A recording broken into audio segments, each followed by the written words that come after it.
What's going on? What's going on? What's going on? Happy Wednesday. Happy Wednesday. Welcome to another brainstorming session. We had the we having a crazy year, man. Some blessings just been raining down on us, and we back at it, man. We back at it. So I appreciate everybody who's just been rocking out with us throughout this journey. And we got a couple special guests on this evening. And real quick, I really want to start off with a few updates. Of course, make sure you guys follow and subscribe on our Instagram, YouTube, and make sure you subscribe on our website as well. We got a lot of different updates, a lot of great content coming this year, and I really just can't wait. I can't wait. I can't wait. So make sure you guys follow our Instagram, follow our YouTube, and also go on our website, subscribe straight to our website so you can get those updates. We got a lot of great updates coming to you guys. Make sure you guys actually DM us as well if you want to join us live.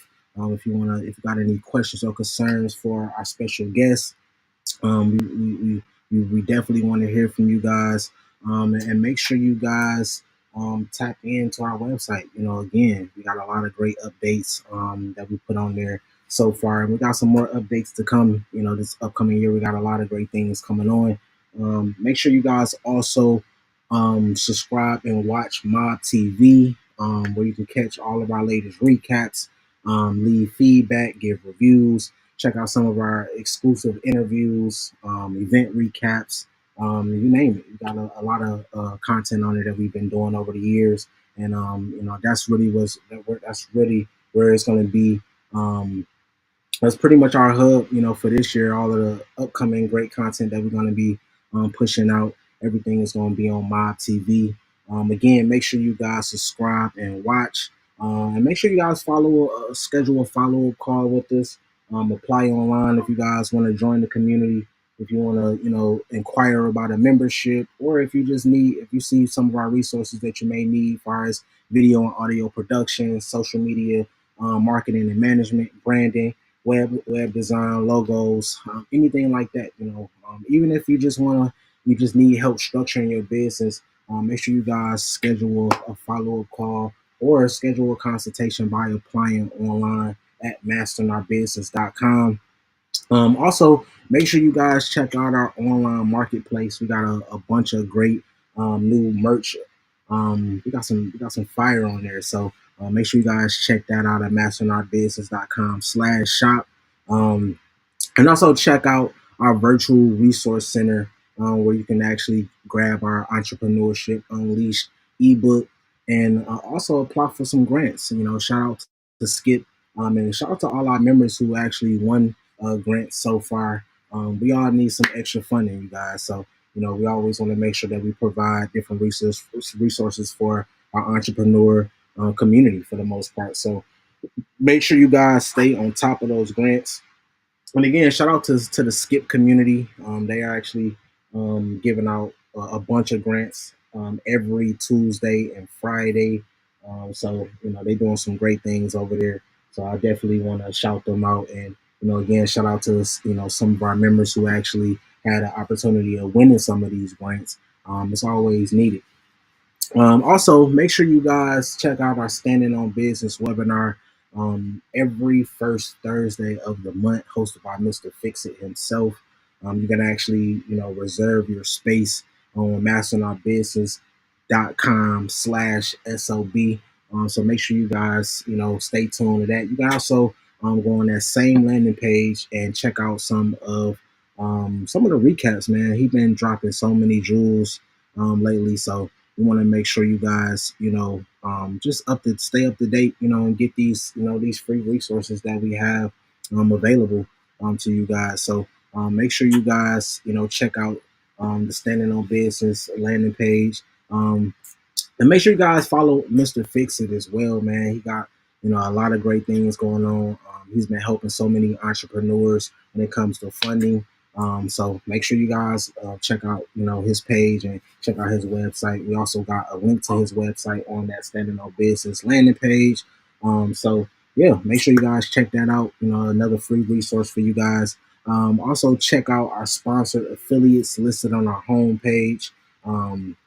And if you want to become a sponsored affiliate, make sure you guys, apply for our affiliate partnership program. It's all about keeping everything within the community. So we're always looking for new affiliates to bring more people into our community and, build up that trust for the most part. So, and last but not least, make sure you guys enter in our monthly raffle for a chance to win a free membership and free resources. And that's also going to be on our homepage, masteringourbusiness.com. So shout out to our previous winners. We just started some great campaigns, and and we're also in the process of starting some great campaigns in this first quarter, and starting in the second quarter. So we already getting things kicked off, man. This new year has just been a journey for us, and it's just been the blessings on top of blessings. So we want to make sure that we blessing somebody else. We want to make sure you guys have all the resources that you guys need to continue on being great. Um, real quick, if you're on the live, make sure you guys interact in that comment section. Introduce yourselves, post your websites, post your social medias, and follow somebody else's social media. That's what it's all about, connecting the dots, making sure you guys connect with each other. And make sure you guys either post a problem that you're solving with your business or post one challenge you plan on overcoming this year as well in those comments. Yeah, make sure you guys blow up those comments, man. I want to see some info in there. I want to see some websites. I want to see some problems that you guys are solving in the community, because that's what it's all about. If you have a business, if you're a business owner, you want to make sure that you're solving some type of problem. So real quick, I want to bring up our first special guest. I don't want to keep you guys too long. We got my boy Eugene on deck. What's going on, Eugene? What's going on? I'm blessed. I'm blessed. I'm blessed. I'm blessed. Man, hey, real quick, for those who don't know, give them a quick introduction for those who living under a rock, man, and may not know what you do. Yeah, a dope intro, by the way. The intro to the show is dope. I see you. I see you. But yeah, I'm Eugene Bird, and I'm an artist primarily. That's just always what I do. Everything revolves around art, and I'm a gallery owner and curate shows, basically. Graphic designer, screen printer, but primarily art at the top, and in art and culture through the event space. Man, so man, if they don't know, man, you one of the top artists in Atlanta, in my opinion. You got a lot of great things, but what really got you into that industry? What got you into pushing yourself as an artist and an entrepreneur? I mean, I've always been an artist. I always wanted to be an artist. You know, I just had to still grow into that. But that was always a goal, and it was always came down to like, this is what I like to do. This is what I'm good at. This is what I'm interested in, and this is the way I express myself. And being an artist itself is by default, you're just going to be an entrepreneur just because you're an artist, because you're creating a product and trying to sell it, market it, or have it be seen. So just being a creative automatically makes you an entrepreneur. And then so I've just been blessed to be able to have businesses that are associated with art. It was really just out of necessity of just wanting to create and show art, and was able to like monetize the culture around that, basically. Most definitely, most definitely. So I'll talk about market research a lot. That's actually module 2 in our program. When it comes to market research, who do you look up to? What artists do you actually look up to that inspire you, if you have any? Yeah, I definitely got artists that inspire me visually, but they're like usually like some of the older artists. And then I got some artists locally that inspire me just from doing the art. But honestly, most of my inspirations come from what you barking at? Most of my inspirations come from uh, kind of how artists move and how they network and what they do for the community, and just kind of seeing like the survival skills of being an artist. So those are the things that I kind of look at. And being in Atlanta, there's a lot of, entrepreneur hustler spirit, which you have to be. So like one of the ones that I kind of model some of my business around as far as my spaces is like Maya Bailey and from Atlanta. But when it comes to like the art, it's like Frida Kahlo, Diego, uh, and a slew of other artists too that I'm just kind of drawing a blank on. But printmakers, visually. But a lot of times I try not to look at a lot of art to not have it influence me too much. But definitely like how they move, how they just surviving and associating with in that whole art world. Like how do I keep getting my name brought up type of vibe.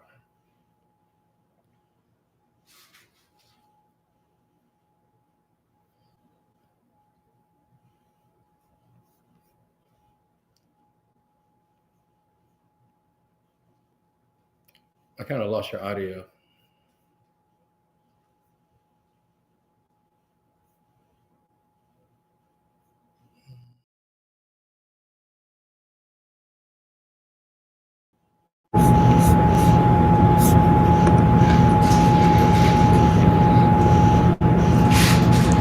Yeah, I can't hear you. There we go. There we go. Yeah, I hear you now. Yeah. So I was just saying, definitely shout out to Larry Bailey. He's definitely been doing some great things in the community.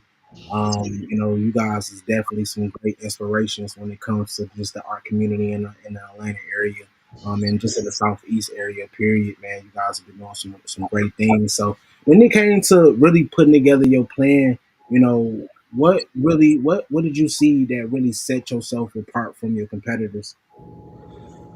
Well, it was honestly like so when you're doing like culture and lifestyle stuff, like the thing that always sets you apart is you, the individual, and like the more that you recognize that, like the more things will start coming naturally. So I really just had to like channel like things that I like, and the dog been quiet all day.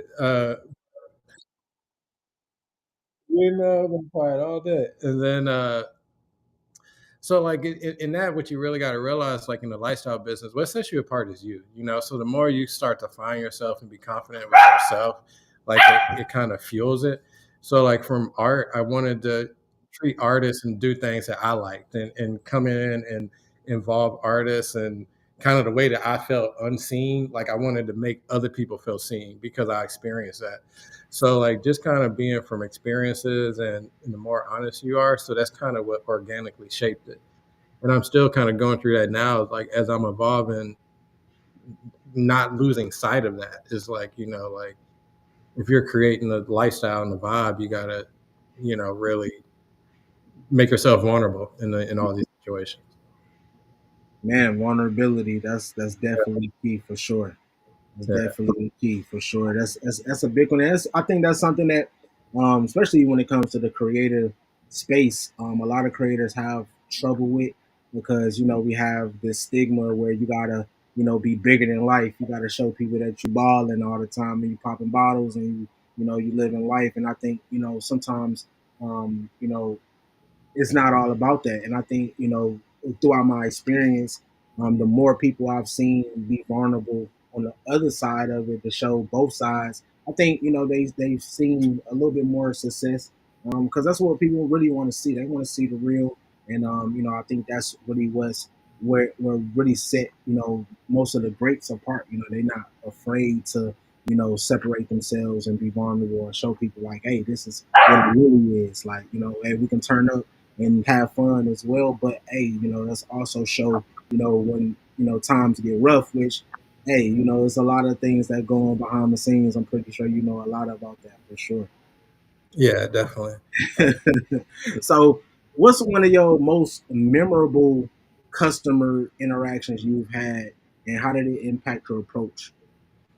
Well, it's when, and because I do a lot of different things, it kind of comes from different areas. But the thing that kind of keeps me going, and when I think of customer, like it's kind of hard because like with art, you don't really, even though they are customers, because you understand it's business and there's some retail aspect, but you don't really think of them as customers per se.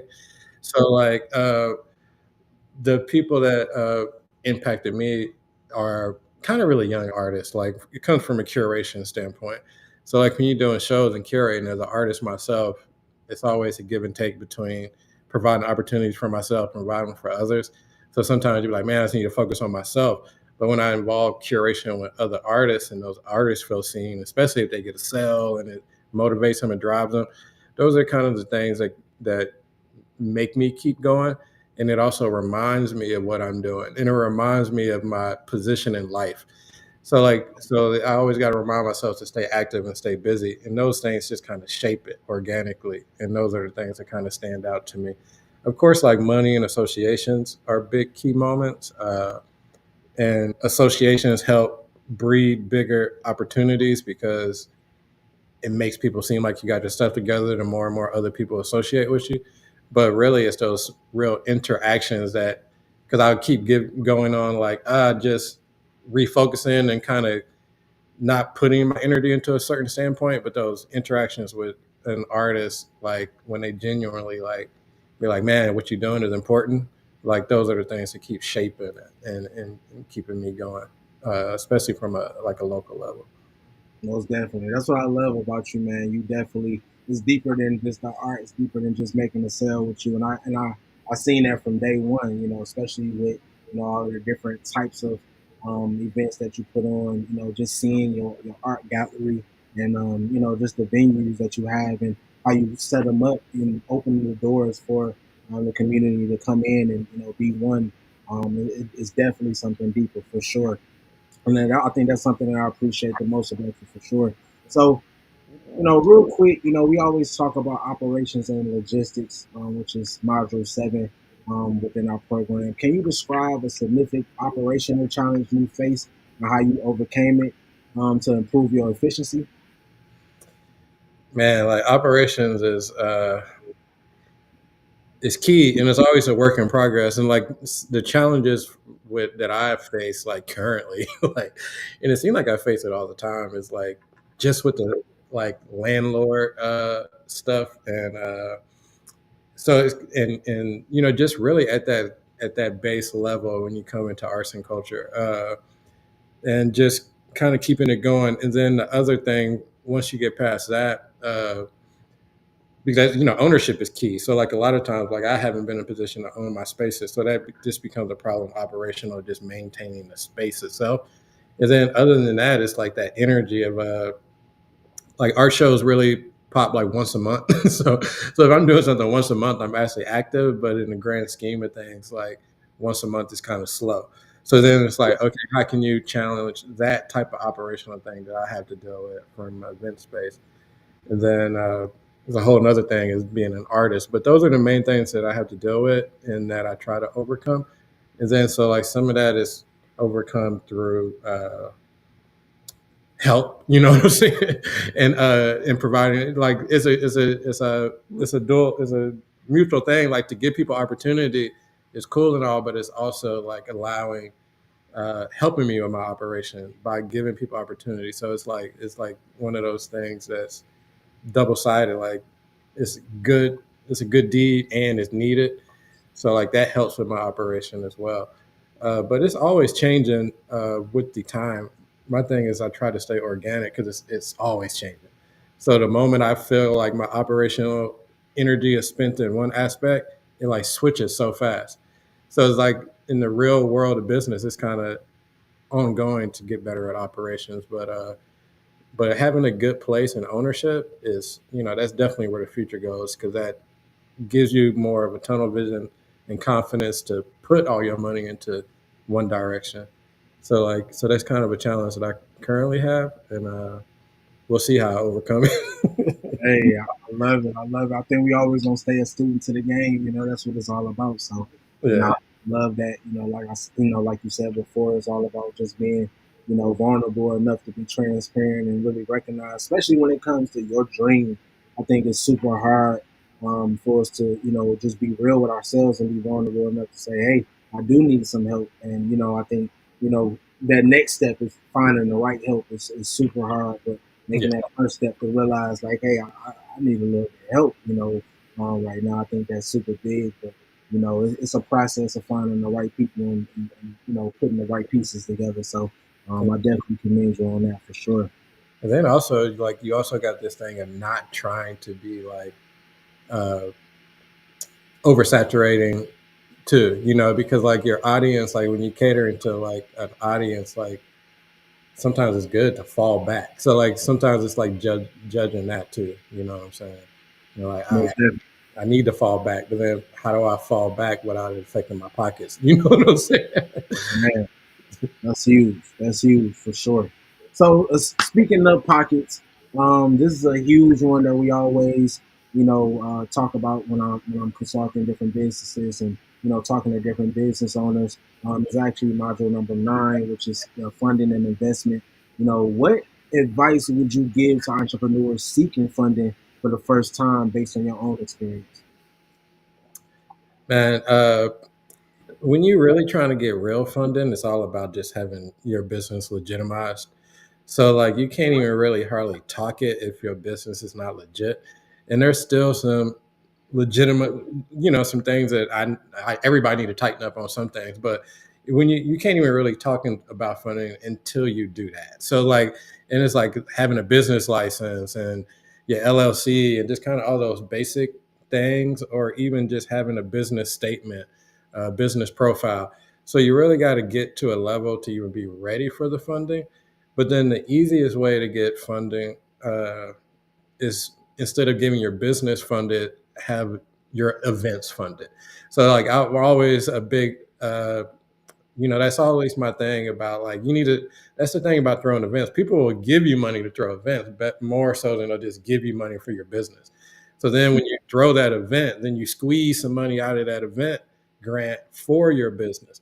So that's always been my motto. Either an event or I'm gonna do some art. Like get some art idea funded, and then I'm gonna do the budget, and I'm just going to maneuver the budget to where like some of that money goes into my pocket to fund these big grand ideas I got. So like, and then it also gives you an idea of the funding structure. So when you do want to get like a real business loan funded, because really like that's kind of position I am too, like it's really hard uh, to grow without capital. That's just facts. Or you just go keep working like I do. Like, I'm a worker bee, so I don't want to keep working. So it comes down to funding. And then it's like, okay, once I get that funding, like I got to make it flip. So then there's still a level of stress. So when you do get the funding, like honestly, like if you get like 100 racks right now, you're like, oh, that's good. But then you got to be real smart about what you do with that 100 racks. Otherwise, that 100 racks will be a problem. Because even 100,000, you think like, oh, 100,000, but 100,000 is really still not a lot in business, you know. Yeah, Uh, so like, I always recommend, like, especially at your event, at your starting out, I'm about to start my hustle level. You do some events and get those events funded, and that's kind of the easiest way. Then you just got to be smart and squeeze some money up out of there to fund it. And other than that, it's just like you just got to hustle, and fund your business through your hustle. You know. lace some boots, lace some boots. Yeah, I'm telling you, like you got to have a hustle mentality. Like, Definitely. And yeah, I think you said a key factor when it came to making sure that you're ready for the funding. Making sure that you have a proper business structure, a proper business plan, some type of plan. It ain't got to be super thought out. I know a lot of successful business owners that really didn't have a thought out, super extensive business plan, but having some type of plan on how are you going to utilize that funding once you get it. Because even back with the pandemic around 2020, we was helping a lot of people get the PPP funding, and a lot of those people ran through that money because they didn't have a plan. And but for the handful that did have a strong plan, man, they're still seeing the benefits and reaping the benefits to this day. So that's definitely a key factor for sure. And the project based funding, that's something that we talked about before, and it was a great confirmation because especially when it comes to these grants, you really don't see a lot of, like you said, you don't really see a lot of opportunities where people just want to fund your business alone. You definitely want to have something that's show them how you giving back to the community, whether it's project based, event based, whatever the case may be. So that's a great key factor for sure, man. That's a jewel. So hey, for the people in the back, you heard them, man. Make sure you guys, first of all, have your business structured properly, and be ready for that funding.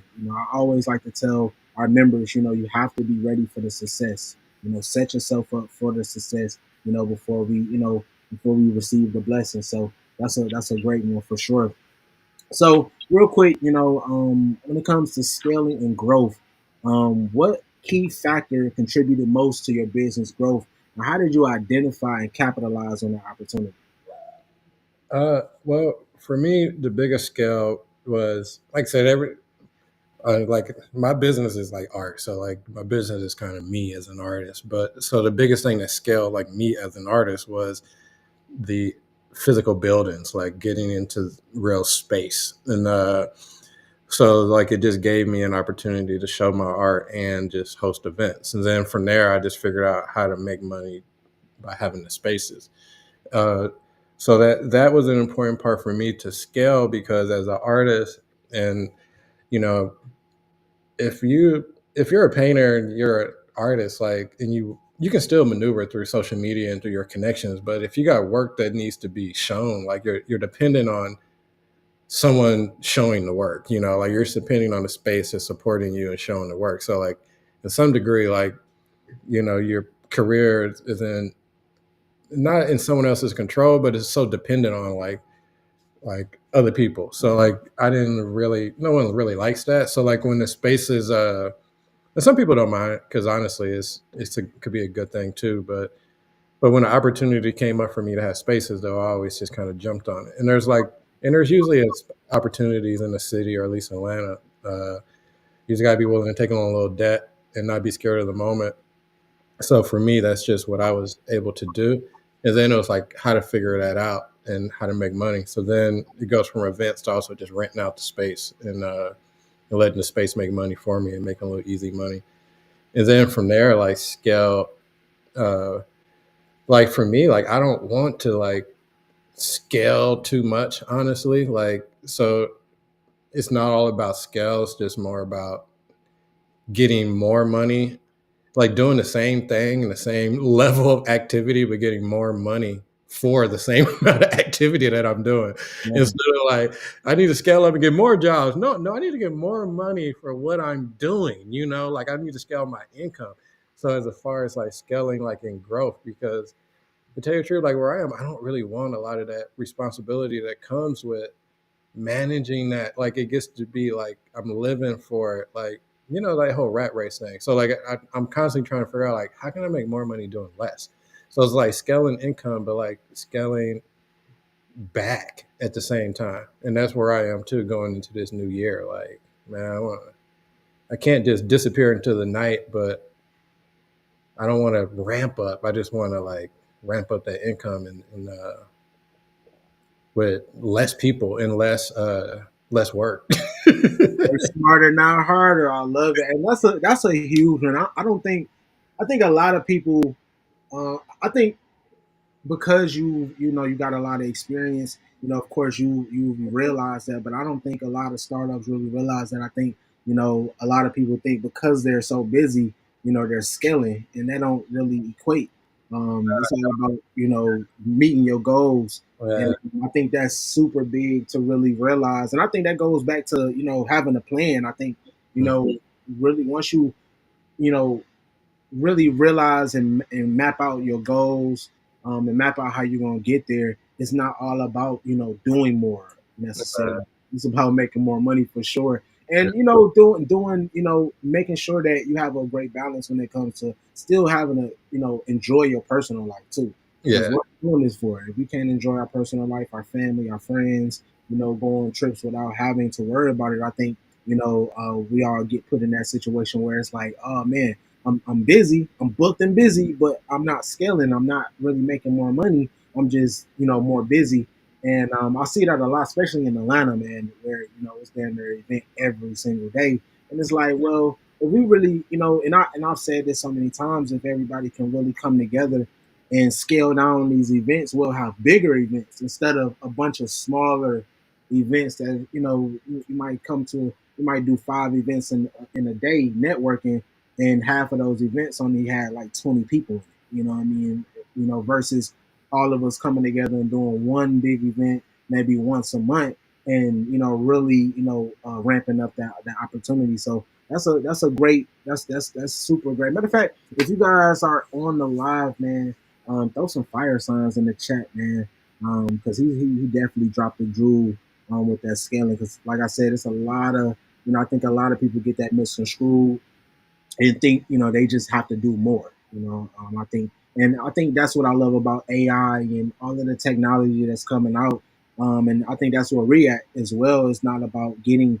Um, and I was actually talking to my partner about this. It's not actually about getting the most members possible, because we don't want to get it to the point where we're not giving that same value because we got a bunch of people that we're overseeing. We want to make sure that we have the right people within our community, and then we can really get those results that we're looking for. So, we have gotten to the point where it's just like, per month, we're only going to be taking a certain amount of applications per month, and really scaling it down so we can actually get, just more, and making sure our members get more for their book, and, making sure, because we're very hands on too. And I think, what you do is very hands on. So it's super important for that, for sure. Yeah. So, real quick, I want to talk about the entrepreneurial mindset and leadership. Um, you know, you know, this month we're focusing on module 1, which is the introduction to entrepreneurship. But it really goes back to module 11, which is the entrepreneurial mindset and leadership. Um, how has your mindset evolved as a leader, and what practices do you incorporate to maintain a positive entrepreneur spirit? Uh, I mean, like I still kind of wrestle with the fact, like a lot of times I tell you, like I mean, I'm realizing now, like this is something I'm kind of contemplating with too, like that whole term of being a leader and shit. A lot of times I like pop in and pop out, like, but at the same time, like, I just realized, like, yo, that is the position. So like, I still kind of wrestle with that, but like, I'm going through that now, like this year, like being more like, because everything revolves around like the way it's structured with the lifetime brand, like everyone looks at it as a leader standpoint. So everything goes based off of me at the end of the day. So like I have to be present. I have to do this. So like this is the position that I'm in. So like I'm coming back to that like leadership mentality. A lot of times I just like to fall into the back, but still leading, but you know what I'm saying? Like just kind of trying to let it just organically just do its thing, and shit don't really work like that.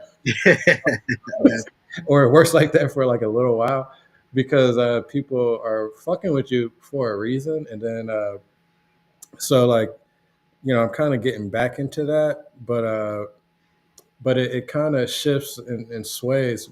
And I'm sorry, man, I know I got distracted. What is the nature of the question again?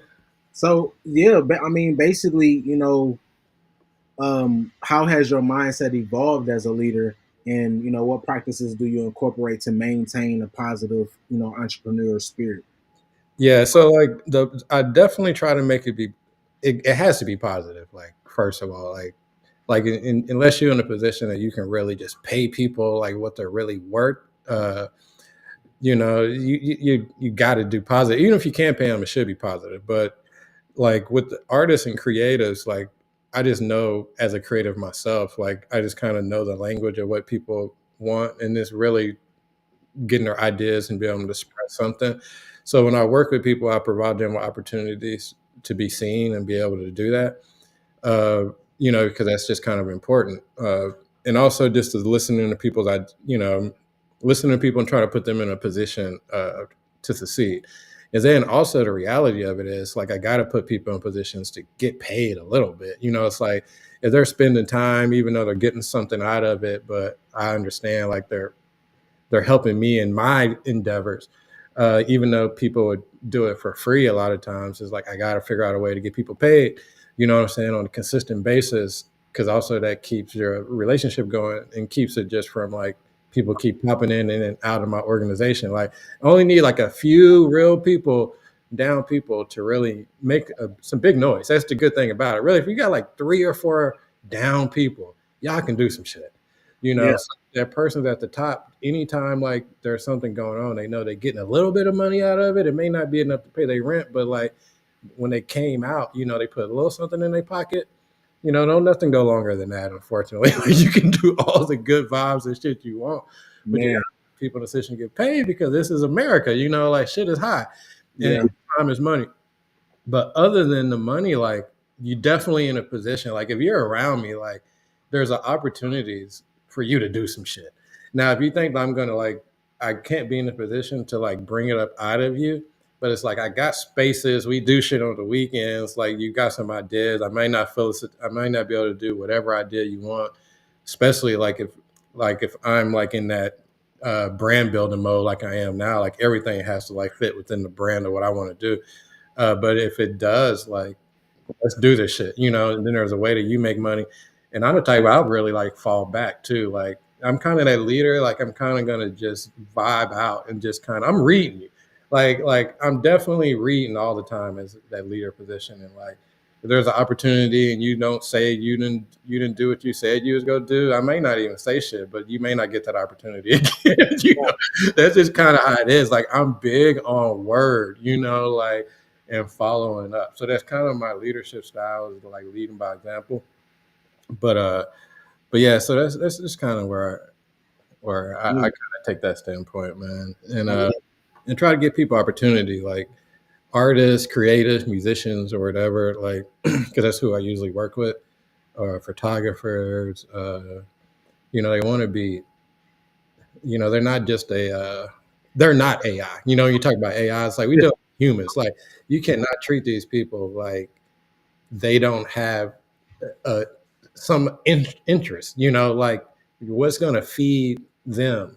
Like, and I'm kind of good on being conscious of that, is giving people opportunity to do something, you know, and then like, uh, like I said, and give them opportunities to also like, it's not like I, you know, never get the opportunity again, but, uh, you know, there is opportunities to grow and fail and also grow. But yeah, I'm definitely. definitely working on being more vocal to, as a leader too. Like it's not being like letting people like sometimes you can predict when something's about to happen, and I'll just watch that shit play out. But I'm gonna be like, you know, a little more hands on going forward. To tell you the truth. No, I love it. I mean, I think that's what really make you great as a leader. One, and this is something I always talk about, providing opportunity for somebody else. Like I always tell people, like people don't care what your business is for the most part. It's self interest. Like, how can you benefit them? Yeah, In some sort of way. yeah, And I think throughout my years, especially working in Atlanta, and that being our main market, I think a lot of people get the collaboration word misconstrued. And I really hate it. And it's to the point I hate the word collaboration because most of the time it's just one sided. And I think if we had more thought into, well, how are you going to benefit? Okay, I know how I'm going to benefit, but how can I benefit you? I think we'll be able to build a lot more solid relationships. We need to get out of that, you guys. Whether you in Atlanta or wherever you at, always think about how you can benefit somebody else. And that's why I always love, a matter of fact, speaking of that, make sure you guys blow up that chat, post, you know how is your benefit, how is your business actually benefiting the community? It's not just about you making money, or you being the flyers, or you getting the most contacts out here. How are you actually benefiting the community and the people that's around you? Your employees, your guests, your customers. How are you actually benefiting them? I think that's what it's a thin line. I think that's what really makes and create strong leaders. We always figuring out different ways to benefit the people around us. But you all also want to have that balance because you don't want to just overwhelm yourself and get to the point where people is taking advantage of you either. So it's a crazy balance.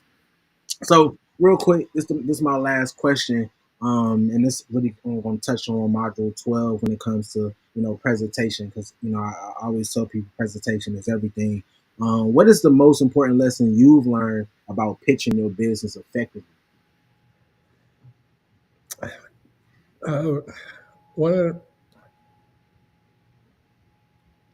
I think you got to control. You got to have the narrative, and I'm still shaping my narrative too. So like, if you're pitching your business, you really just want to have your narrative down. And the thing about it, like the narrative constantly changes. So like you're kind of as you go on, you feel like it's always evolving. Like if I write a narrative like 6 months from now, it's gonna kind of feel like it's outdated.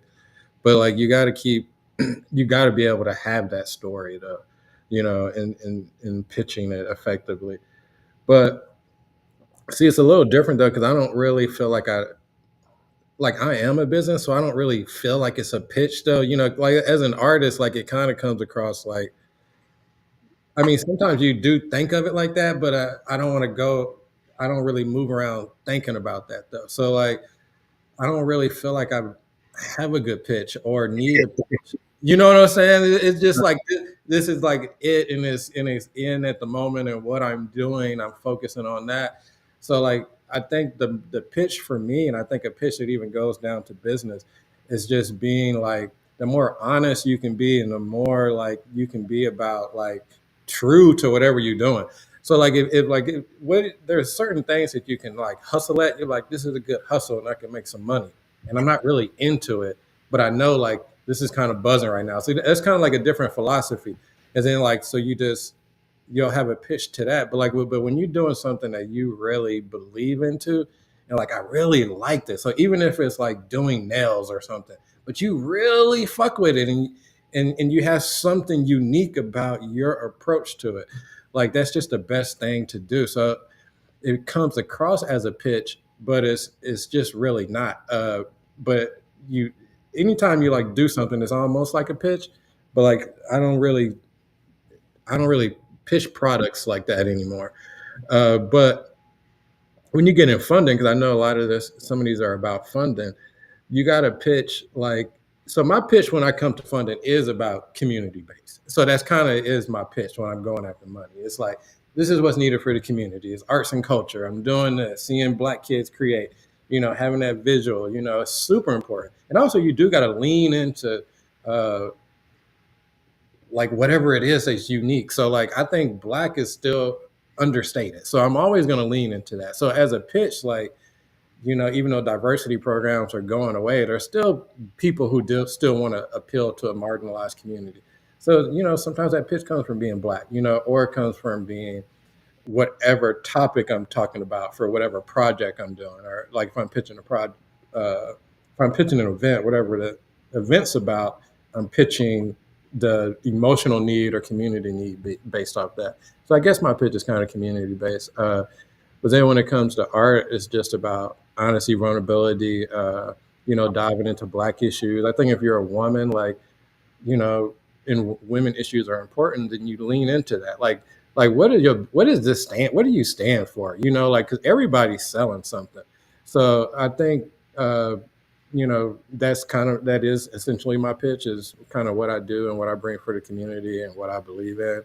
And then other than that, like, uh, you know, the work, the work I've done in the past, like the proof is in the pudding shit like that, because that's so important too. Like people will have a good idea, but people don't want to waste money or opportunity. So, cataloging the things I've done in the past when I'm looking for funding is a big part of my pitch. It's like the portfolio, the examples.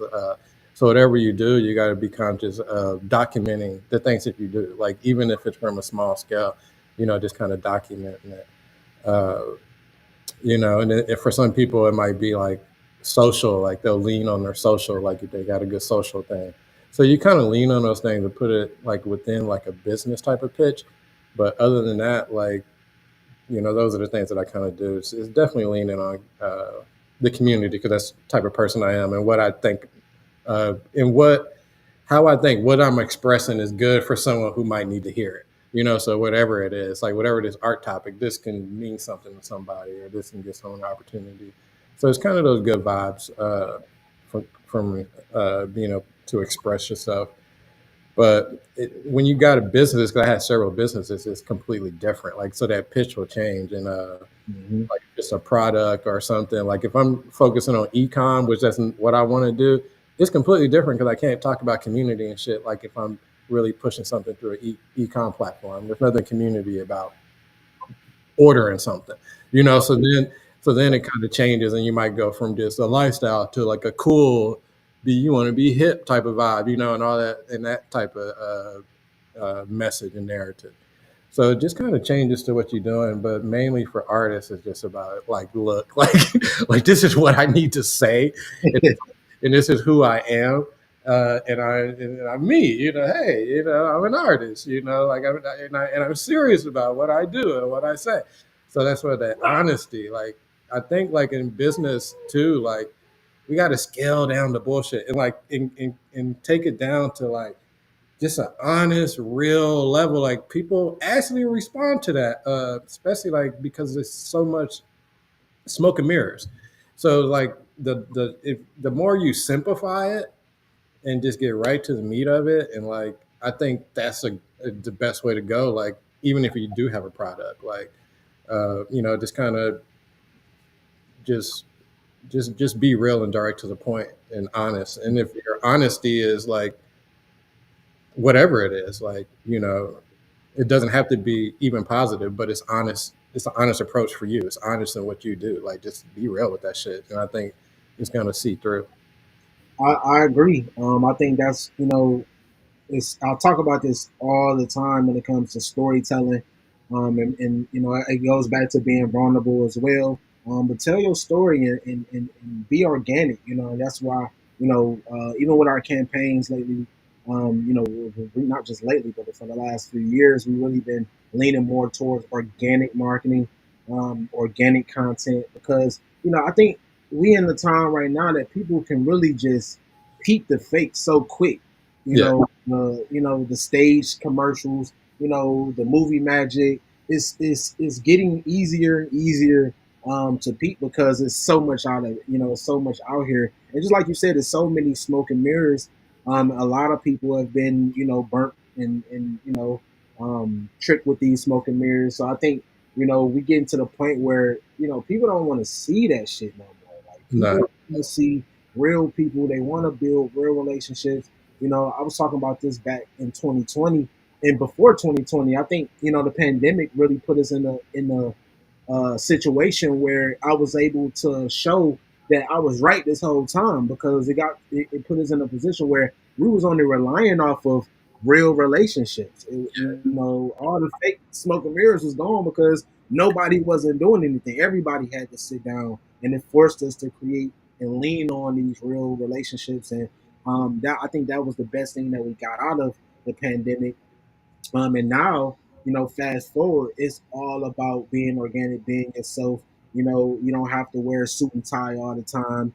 You know what I mean? Show yourself wearing that jumpsuit, that sweatsuit. Your days off when you ain't got your hair cut or your hair done. I think people want to see that a lot more nowadays, and it's hard, because at the same time, people do still want to see the glitz and glam. They still want to, they don't want to listen to anybody that's struggling, for the most part. But no, they don't. yeah, they don't want to hear your sob stories. But at the same time, balancing that out and showing, if you are going to show, a negative time in your life, show you overcoming it and show them how to overcome it because people is looking for that. It's a lot of people in your same predicament. So I'm really, lately we've been leaning a lot towards, doing more interview style commercials, and showing the faces, and the stories behind these brands, behind these businesses, because it's super important. And actually, we've been seeing a lot more feedback, because people, it's just what people want to see. So, real quick, man, I just want to thank you, man, for taking the time, man, to hop on. I know you got a lot going on. You got a busy schedule, man. So this is definitely always an honor just chopping it up with you every time. Even when there's nobody around, we chopping it up one on one. Every time after that conversation, I'll be like, man, I'll rock with Eugene, man. So I love what you're I doing, appreciate it. and Appreciate it. the community need people like yourself. So that's what we want to show. We want to show real movers and shakers, real role models in the community. That's what we've been doing. So I definitely want to thank you for that. Real quick, man, let the people know where they can find you and purchase some of your pieces, and let them know what you got coming up. Yeah, you can find me at IG. That's always the easiest thing in this current climate. The website is eugenebird.com, and then my art IG is Eugene Bird Art at just Eugene Bird Art, and also check out Railroad, like Railroad UG, because it really, for me, everything's kind of shifting to Railroad.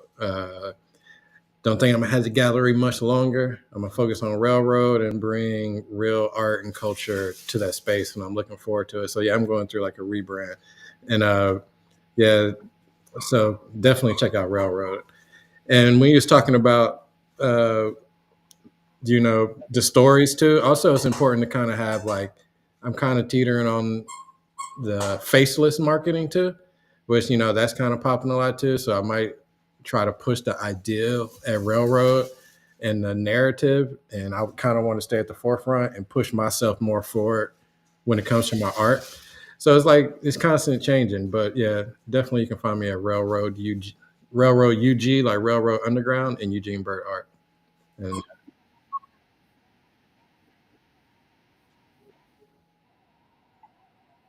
I appreciate it, man. Pleasure as always, man. Big, big love and respect to the mob. You know what I'm saying? Much respect, brother. Keep doing what you're doing.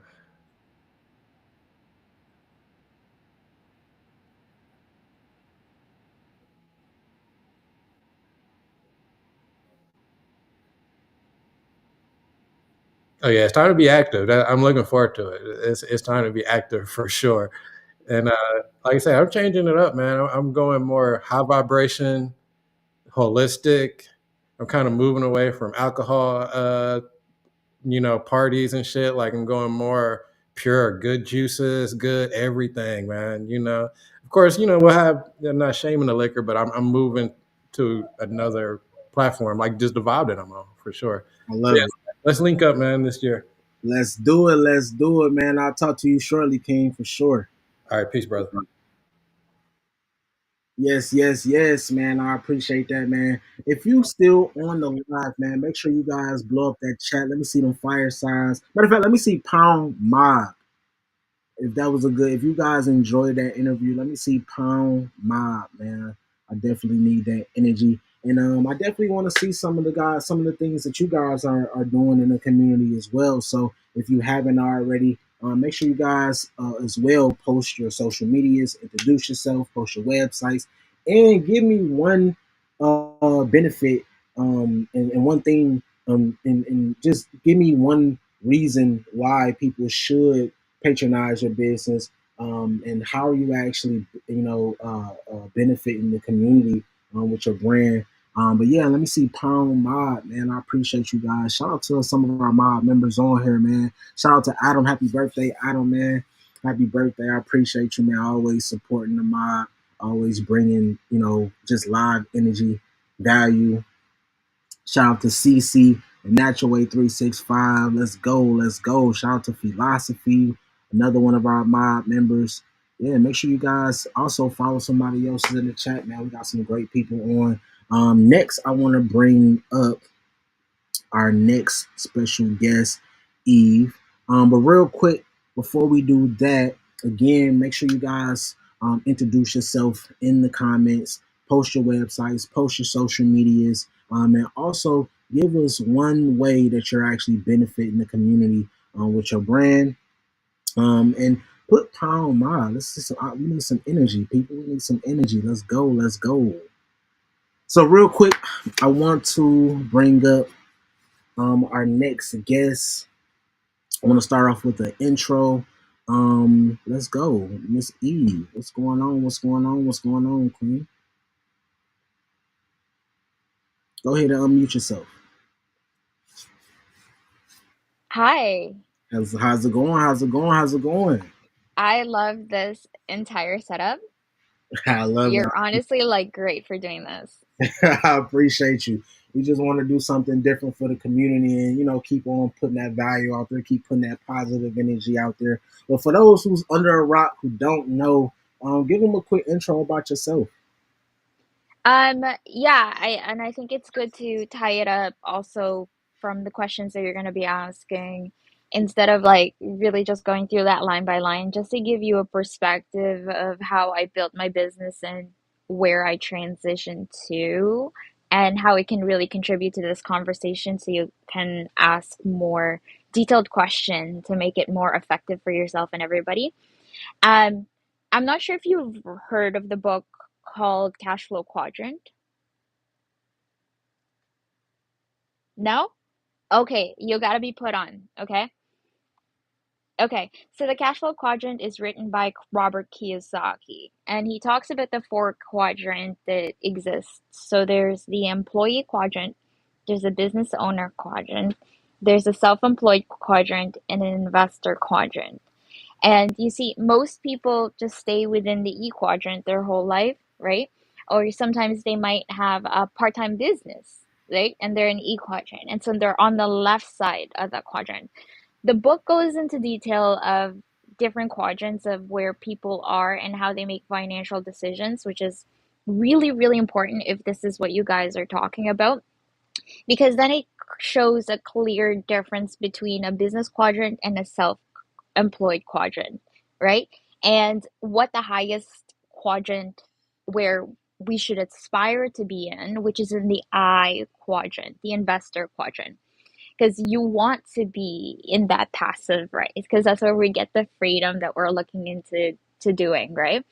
And so, understanding this quadrant, I when I stepped into the real estate space, I could easily just be like, look, I could be a realtor, I could underwrite deals, but where did that put me in the quadrant and where do want to be? And I really wanted to be in the investor quadrant, right? And when I look at all other possibilities of being within real estate, I wanted to just focus on the investing side. And that's where I learned that you can actually be within the real estate space as an investor, right? So that's when I learned how to raise capital from investors, bring them in as a joint venture partner, whereby we could either buy a house to flip or buy multiple different apartment buildings, generate that equity, and then being able to reuse that capital to scale essentially the investment portfolio. I did really well in that. I also gained a lot of following because I became, I guess, an influence because I shared my story in the process of this whole thing. And so a lot of people went into real estate investing as well. And around 2023, a lot of people had started asking me to coach them and say, "Hey, how did you build your portfolio in such like a concise set of time? And if you can coach me one on one." And so I was so happy to take on that opportunity because I wanted to show people how they can um, have wealth in the long term and also generate income that could relieve them from the regular duties that they have, and they can actually come into the ownership of time without being a business owner or a self-employed person, but actually in the investor side. So what does that mean? Understanding where delegation goes, building those power team, and strategizing within the market. So really just embodying that duty of what an investor does and not stepping in and saying, oh no, I want to make the property management money and I'm gonna do the property management on my side. Um, and so I really wanted to stay within the investor quadrant because I can understand in terms of how to build a power team and how to build a business completely. And what I ended up doing is, as I coached more people within the real estate space, some of them were not able to do anything with what I was able to teach them. And I was really like confused on how what was missing because I was teaching them the strategies, I was teaching them the numbers. But what had happened was I learned that it's not about the strategy, it's not about even the money that's a restriction. It's about the mindset. It's about how someone sees themselves. It they Say you it could have again for the all the people. money. Say it again for the people in the back. It's a mindset. You could have all the money. Like you could have the resources, you could have the credit, you could you could have the best mentors, but if you do not see yourself different than what you think you are and you don't step into that role of what you need to be, nothing will happen. And so I realized that the mindset is the focus. It's not the strategy. I'm not trying to sell anybody real estate. I'm not here to tell you, okay, this is what you need to buy in order for you to gain that wealth. It's I'm here to show people that it is the mindset and it is the main key like driver for anything for you to make a decision. And I'll give you an example. I met a franchise owner. Let's just say he owned like six franchises, and I saw him and he was serving me the salad because he owned a salad franchise. And I asked him because I kind of had a suspicion. I'm like, "Are you the owner?" And he says, "Yes." And I'm like, "So why are you serving me my salad?" And because it's a true question, right? Because what happens is this: he could be an investor, right? And because he has six franchises now, but he because he said his business hit some turbulence, he now found himself as a cashier for his own business. You see, there is so much potential when you just take and embody that role of being an investor. Problem solving as an investor instead of running behind the cash register to take people's orders to so that you can save through $200 a day in one of your books for one of your companies. It doesn't make any sense. Because if you had the logical reasoning to know how to multiply money to work for you, continue that process to get yourself out of that problem, whatever it is that you're going through. Hire a mentor, find someone who will give you a different perspective in your problems. Because the only reason why you're struggling is because your lack of perspective. And that's it. And That's so that's why it's really important that people need to have a mentor, a mindset coach, and that's like the first thing that anybody should have yes. when they begin a project, no matter what project, no matter what business. I agree. I agree, and I think that's one of the main reasons why we, make sure that we pair our members up with different mentors and advisors. Like Mister Fix It, like Cece from the Natural Way 365, and so on and so on. Because I agree with that. It's not about just going by what you know. You got to have that extra, especially you got to have that extra accountability partner. Somebody that's gonna keep you on task. Like, hey, did you do this? Did you got this done yet? Okay, come on. And we all need that little motivation. We all need that accountability partner. So real quick, can you walk me through your first investment and how did that come about? Yeah, so I needed to, it was actually really interesting because I didn't have the funds. I had literally I didn't have the money to get into an investment at all, but I knew it was something that I wanted to do.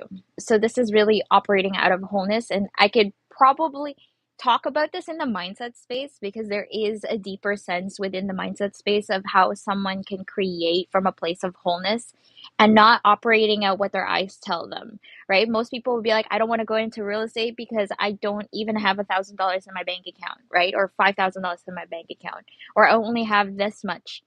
To create something out of wholeness is knowing that it is not about what your eyes or your senses that are telling you, but it's what your heart is telling you. So I stepped into the real estate space. I found this first deal about $230,000. After renovations, it could have been for over 450,000. That's the ARV. And my plan was just to sell the contract because I had the deal under contract. I could have easily made 10 grand very quickly.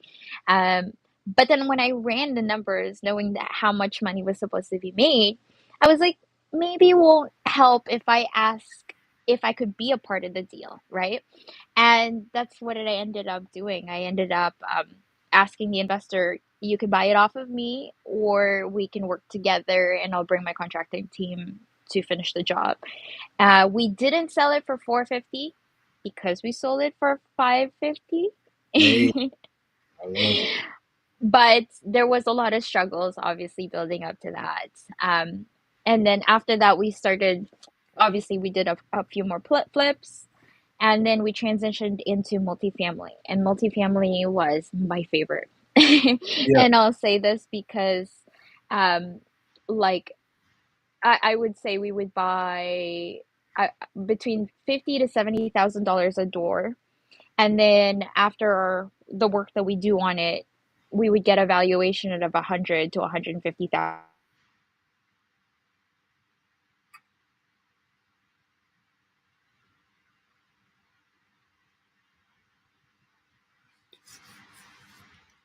you kind of went out, Eve.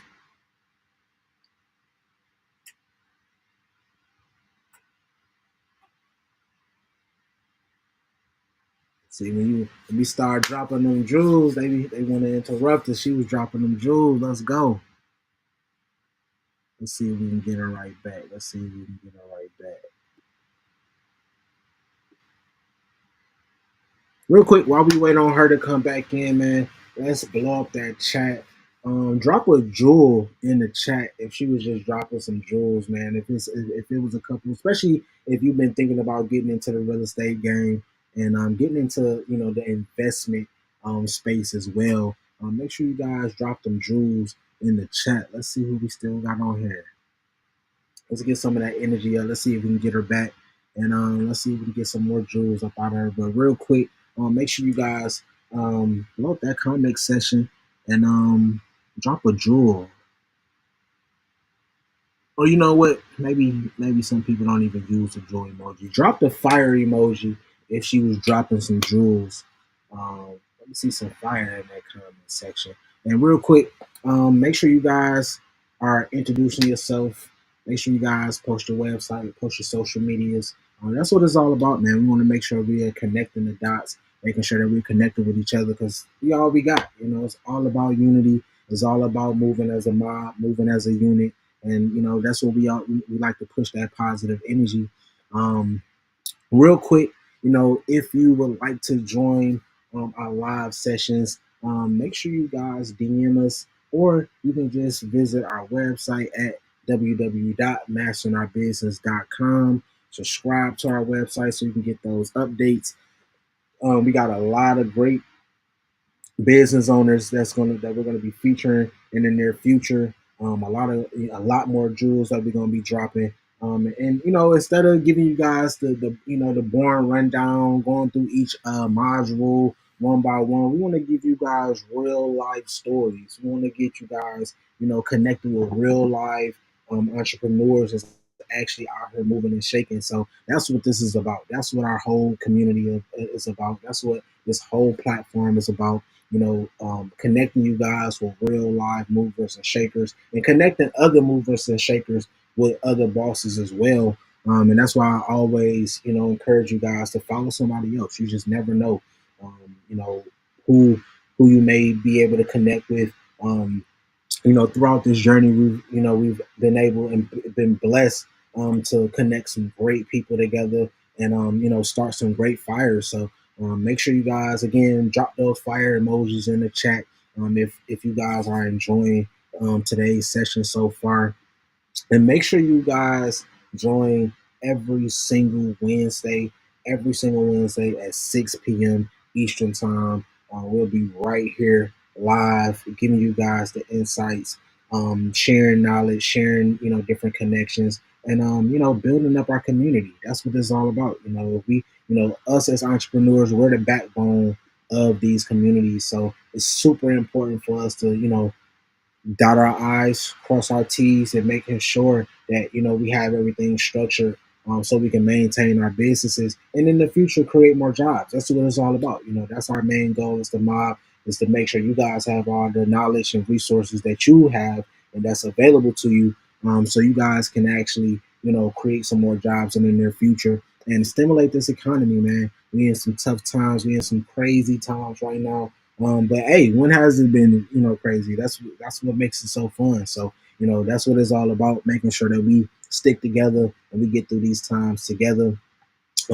If you know any fellow entrepreneurs, make sure you guys connect them. We do have a affiliate partnership as well. You guys can actually go to that landing page at the bottom and sign up. We're always all about keeping everything circulated within the community.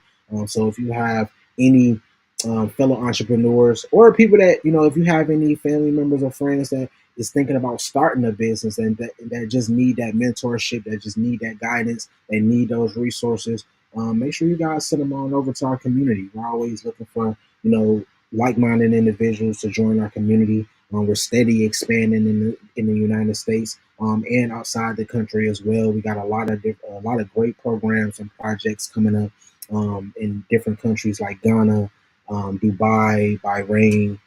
We got Turkey on the list. We got campaigns coming out of London. Shout out to our London family. And we got a lot of great things, coming about, and we're steady expanding.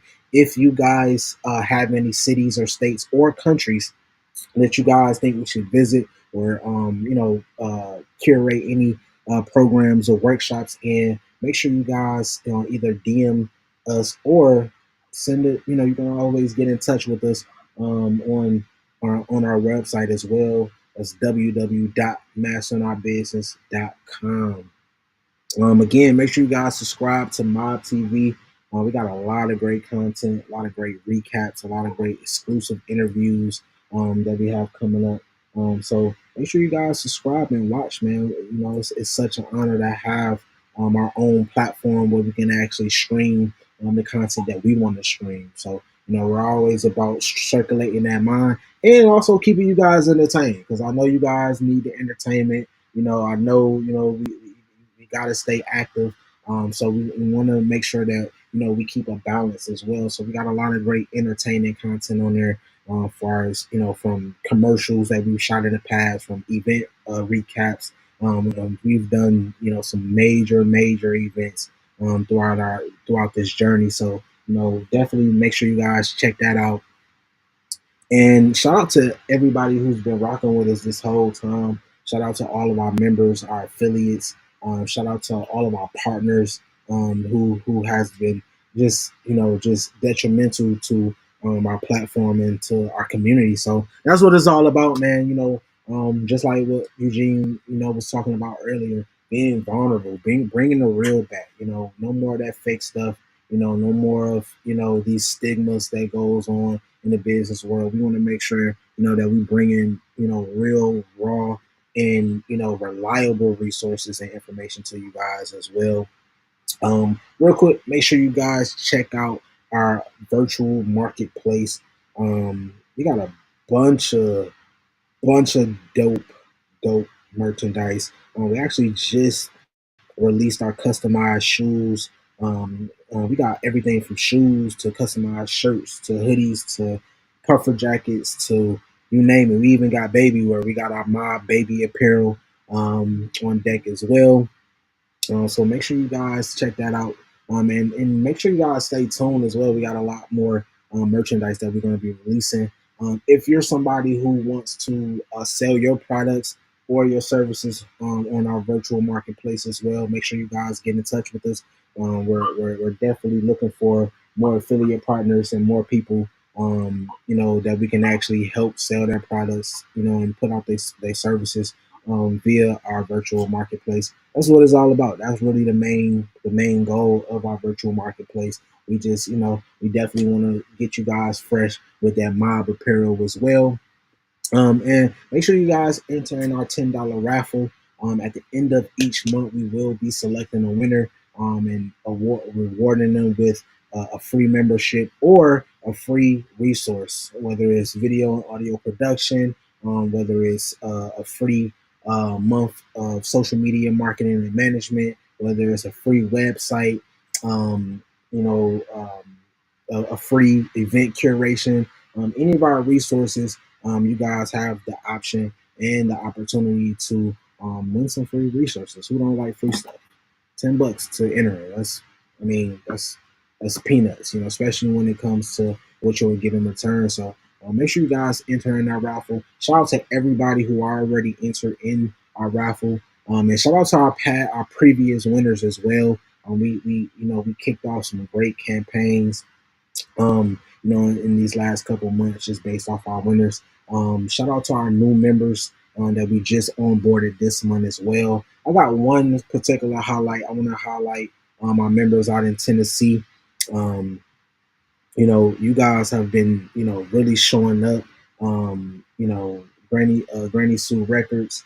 We just started their campaign, so make sure you guys check out their products and services as well. We will be posting them a lot more coming up. We just started their campaign, and they already been, taking off running. We got, some more things coming up in the Tennessee area. Again, if you guys have any particular areas that you guys want us to visit, or curate some campaigns or workshops in, please let us know. We're looking for more places to expand.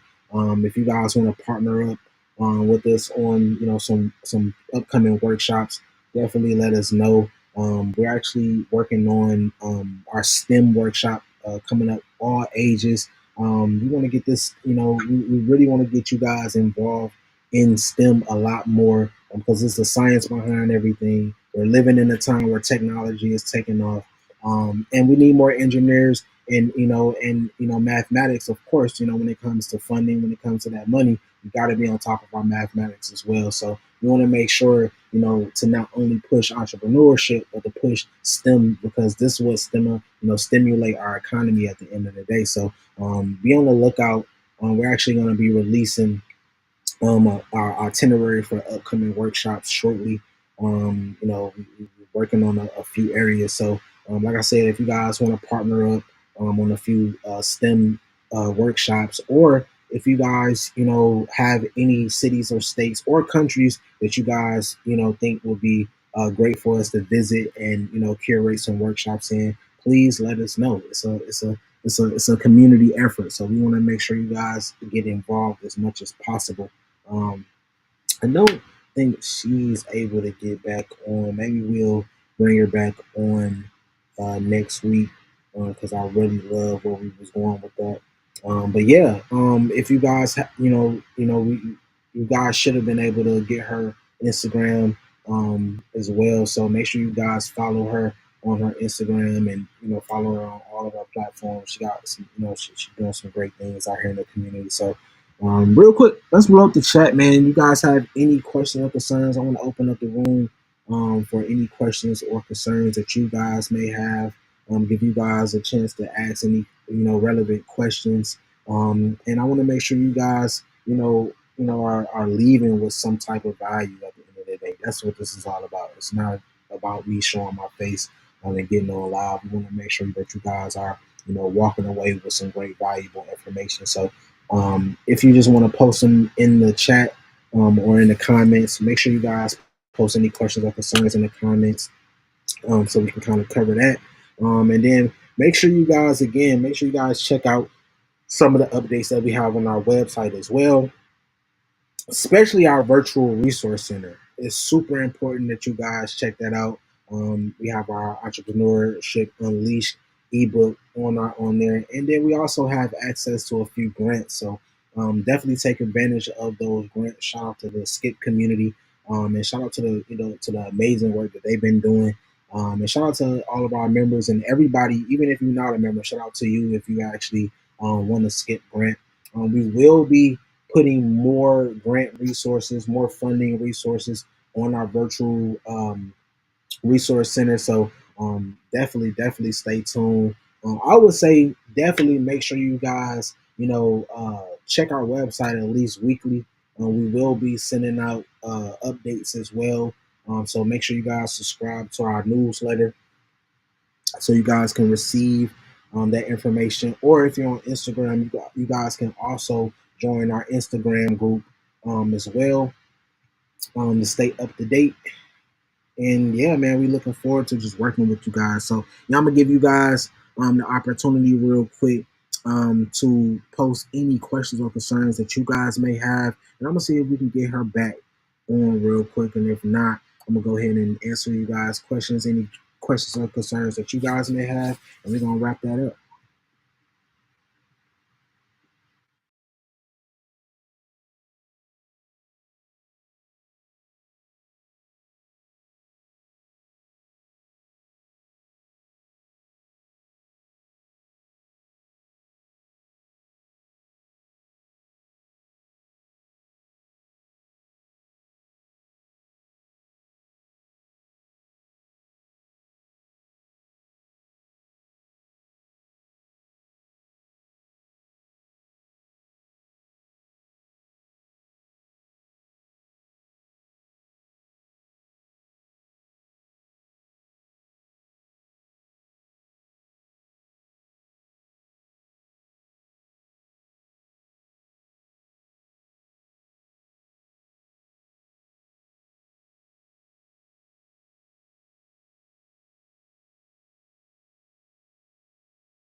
There we go. There we go. Okay. There we go. So yeah, so I already wanted to, dive into some of the challenges that you had with that first investment. Can you kind of touch on some of those?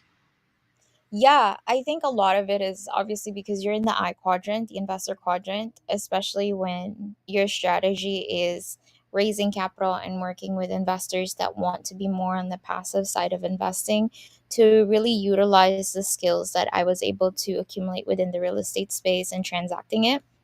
Um, Obviously, there was a lot of difficult parts, such as being able to have the money for closing, right? Because every deal you have to raise capital for money at the same time you buy the deal. And there's always that timeline, right? You get the deal under contract, getting the money under deposit, and then accumulating whatever, how much you need for closing. Almost every single closing I've ever done, I had $0 to put into it. And I had to really jump off a cliff, not like literally, but raise that money. And there's been instances where I had to raise $1 million within 2 days, right? And you see, in order for you to get to next levels of your business, you have to solve bigger problems. And if you're not solving like $1,000 problems, you're never going to get to $1 million business. And if you're not solving $1 million business, you're never going to get to that next scale. So I really put myself in that position and continuing that exercise with that relationship that I had with money and knowing that my efforts are going to be the same. I'm talking to my time is all the same as everybody else, right? So what's the difference between me doing a small scale business versus doing a bigger scale business where I'm moving 6, 7, 8 figures of money for real estate transactions and getting paid percentages of that, right? Like that's obviously how you can earn more within that limit of time. Like what Eugene was talking about, how do you scale your business, get paid more, and by doing less is actually by managing more money, because the more money that you manage, that's why mutual funds and a lot of these, big hedge funds in New York make money, because it's all about the percentages of the actual overall general consensus of the population of investing into a particular investment, right? Again, the difficult part and one thing that I had to overcome was that I'm always just one conversation away in order for me to raise that little bit of capital. Aside from that, there's obviously the operational struggles as well. Building that power team, working with different types of contractors, different types of professional people, because then you're really overseeing all of that structure. At the same time, overseeing the actual plan for the investment to come to fruition so you can get those returns that you're looking for, right? You're really dealing with a lot of people. You're involving government, you're involving a lot of other people because you are moving a lot more money. So there's a lot of work in terms of being able to build that strong power team that sees the vision and carrying that vision through. So, in terms of challenges, it's really just being able to continue, even the market shifts, right? Like, how do you deal with those market shifts? How does that define you? How does that define your business? Um, but one of the big things that I did learn within the real estate investing space was that my passion, while I was really good within the actual asset management side, my passion was really on the coaching space. Because when I realized that students were struggling to actually reach even that, see themselves in that position of being an investor, right? Because a lot of them are even struggling in the employee sector, right? And so without that perspective that my mentor didn't like was able to provide me, I was able to help people that or even provide that perspective. So right now the big, I would say, challenge that I would like to undertake and I would like to work on is to build a conscious like leaders community that actually step into their business, whether it's a business or an investor space, from that place of wholeness. And the challenge is really allowing them to see why mindset is important, which is honestly a big deal because people that get into business would always say, I have a good mindset already. I don't need a mindset coach. But that's really it's not true, because even it says in the Bible, iron sharpens iron as man sharpens another man. So you really can't step into business without having someone help you in that matter. So the it's not so much of a struggle, but this is the mission statement, is to show people that that is very important, because you need someone to help you operate the three-dimensional world within the spiritual realm and how that connects to your purpose. Because when everything is connected to your purpose, you're literally in flow. And I'll give you an example. A tree, right? A tree does not have the consciousness that we have to say, my purpose is something else than blooming leaves. It Mhm. only has a preset programming that it will bloom its leaves regardless of the season. See, the problem with humanity is that we have the consciousness to decide against our purpose. And that's why when season happens, we're turbulent. We're like, what's going on? And that's really to put that into perspective. It means it's really important that people build out of purpose when they're doing the business or the investment venture, whatever they are tapping into, tap into it from the place of purpose, which is on the higher dimension of things, because then you're building your business because of your self development. Because when you build your business without self development, all you get is pride. But if you build your business because you are developing as a person, that is what it means to be spiritually in tune, in alignment with your purpose. That's when you're in God flow, you're in God mode. Like you're meaning like all the synchronicities are happening. Business should be easy. It should be. When you are in line with your purpose, it will come to flow. And so to direct that message is not so much the challenge, but the mission statement for myself right now. You know what? You know what? I always is that's super crazy because I I experienced that. Before before we started this journey with the mob, I was a publisher, and I was working in the entertainment business, and it just seemed like everything was just so difficult, and it was a lot based off of pride. We wanted to just be the best. We wanted to look the best.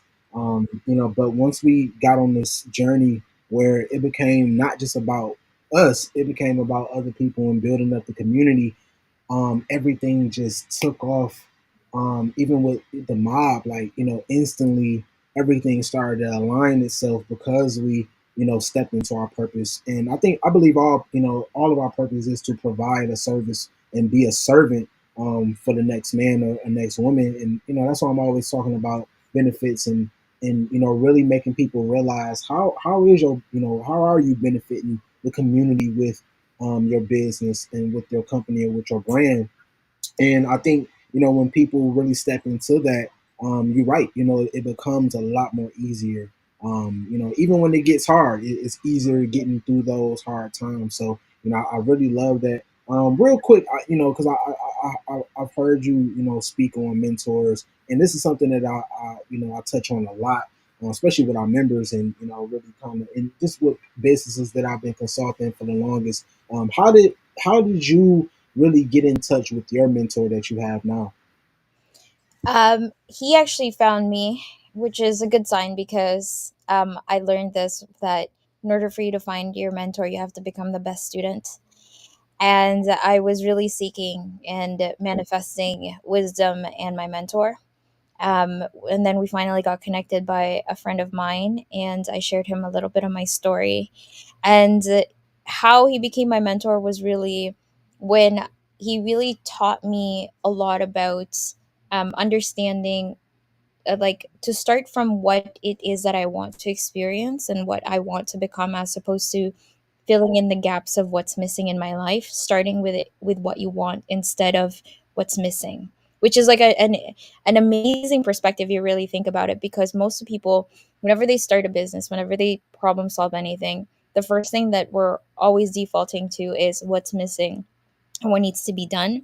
But actually, the codes of the universe is very simple. You ask and you shall receive. So, meaning just identify what it is that you want to experience, and you will experience that. Everything in between is for God's magic, like God's magic to happen to you, to be honest. So, with my mentor, he really helped me gain a lot of perspective that grounded me within the three-dimensional realm and showed me that that's not how I should be operating. And you were really mentioning about helping other people. That's actually key to conscious transcendence. And there's actually a chart called conscious transcendence chart. And within the third dimension, above that is the fourth dimension. And the key to transcendence is actually the purpose, right? And in the higher state of vibration is love, and the lower state of vibration is fear. There's only two vibrations. And you helping other people is actually stepping out with that purpose, knowing that you're stepping out with love, because we are love, right? Definitely. We are love. So definitely us, when we give love, we are in flow, Definitely. because you can know a fruit by its tree. So when you are producing the fruits of love, meaning how am I showing this business owner love, how am I showing my friend love, how am I showing my family love, how am I showing my business love, my investors love, my community love. And if you constantly ask yourself that question, constantly redefine that for yourself, you are meant to transcend to whatever it is, and you are like you're prepared for the greatness that's inheritedly yours, and Yeah. you're really in alignment for that. And I can really go into this deeply within actually the spiritual fourth dimensional realm, because that's what the coaching that I do entails. It's not about what you do or how you do, but it's who you are and what you're building from. And a lot of people build from who they think they are, the story of the self. This is me, this is my age, this is how much money that I have, this is how much money my parents have ever made. And so because of that story, they get stuck. But Yes. we live in three planes of understanding. We're spiritual creatures, we have intellect, and we live in physical bodies. We live in physical bodies. We are not our physical body. We are not the story of the selves. So when we operate from that energetic body as we are, we'll it's very easy to understand that everything is just by way of energy. Even this experience is a vibration that's connected together. That's why we can have this conversation.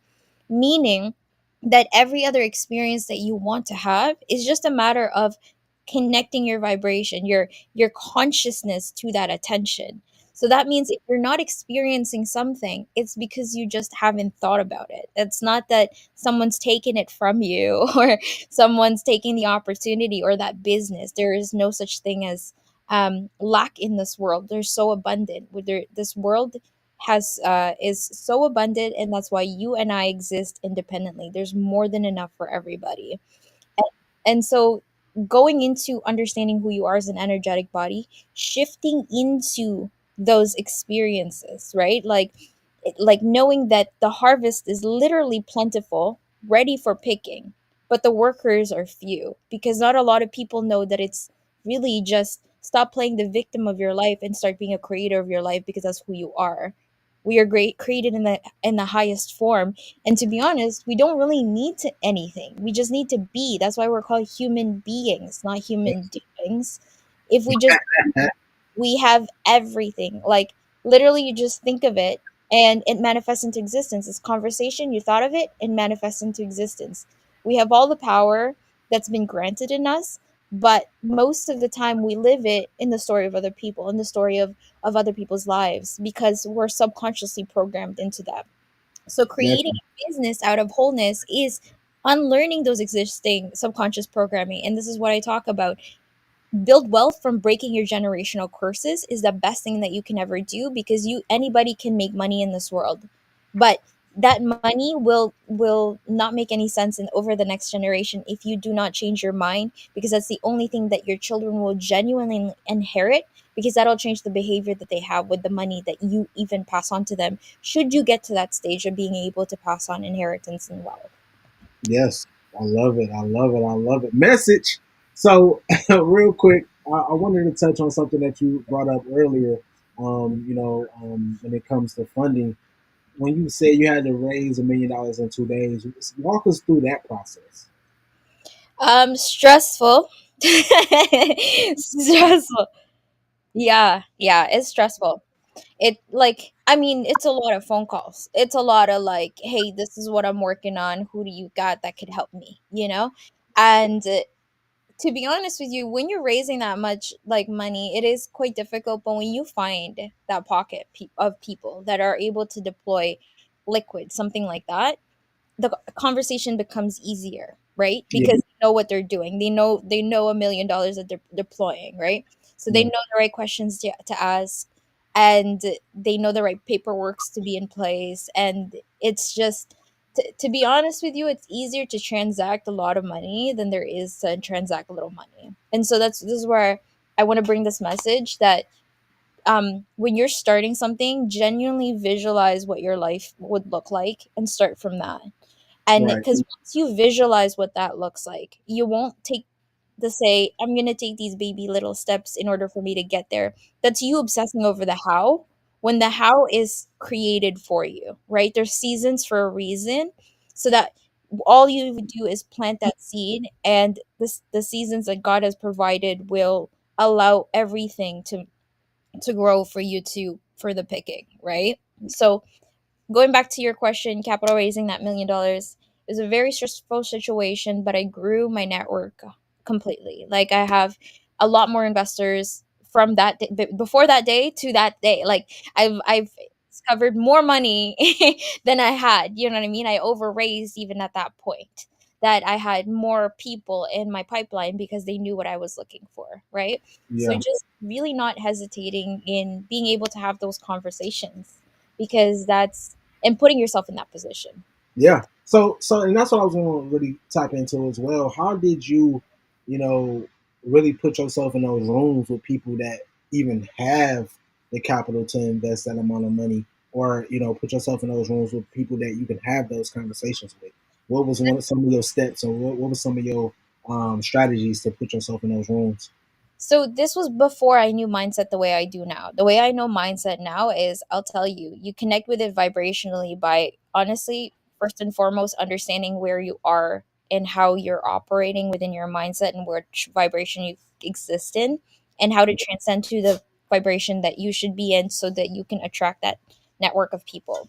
If I had known what I know now, I would be a lot further ahead in my real estate game, or literally my entire business, because I did these are I've literally unlocked the codes of spirituality and how it aligns for capital raising, right? But what I was doing was the hard way. It was really just connecting, calling ringing a bunch of people, also utilizing Facebook. Facebook is a very powerful tool. There's a lot of investors in there, a lot of investors within the community, at different communities, and hopping on those calls with the different investors that are in different Facebook groups that are eager to get into deals. So it was more of like a lot of conscious effort for me to get there. But now, in terms of raising capital, it's really, I'm just attracting the investors, truthfully. I'm really in the space where the I don't even I have investors today that says he can fund. Okay, so we were working on a multifamily deal about a couple of months ago, but we that didn't like pull through. But they're still looking to fund another deal, and they're willing to fund up to like 20 to 30 million for an investment deal in Canada or the US.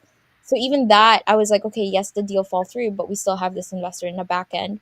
And this investor really just came actually with the deal that I didn't even know that I was going to investigate into. You know what I mean? It just like it happened.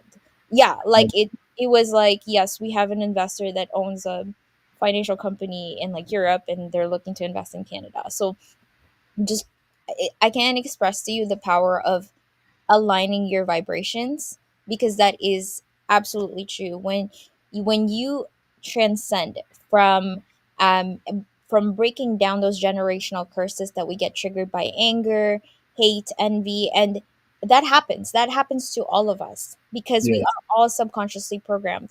But when you start unlearning those and you actually start transcending consciously, you start attracting the people within the same level of vibration that you should be, because you've consciously allowed yourself to be in that space or in that energy that you'll attract the right people.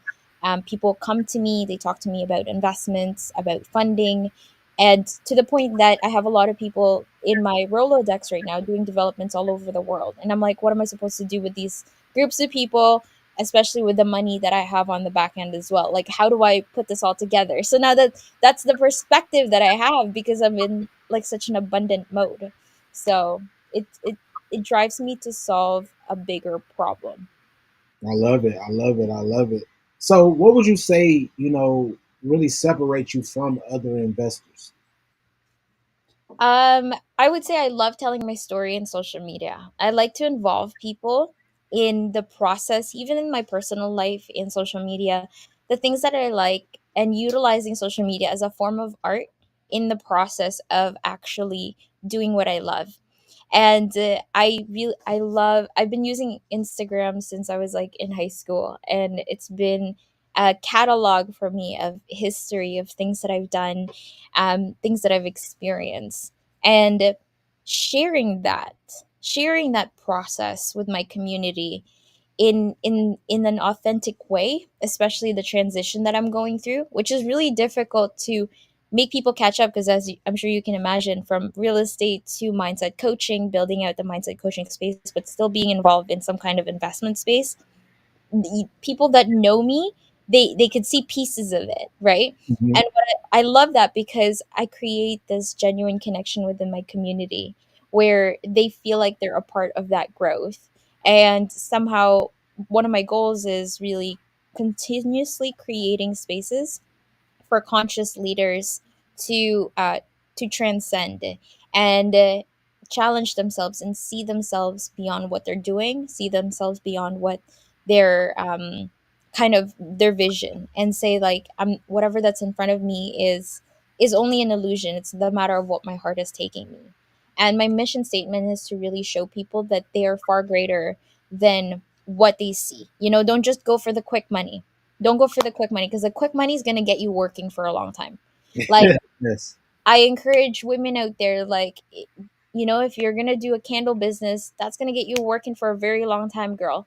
I'm sure if you start looking what it is that you want to experience, your candle business might not support that after maybe until like 30 years later, when you have a big investor kind of creating that as a manufacturing, and then now you're now from self-employed to a business owner to an investor, because it's become so big you can sell shares of that company to other investors, right? Mm, So you've got to look at these things, and you won't know these things unless you know where you're going first. Know where you're going first.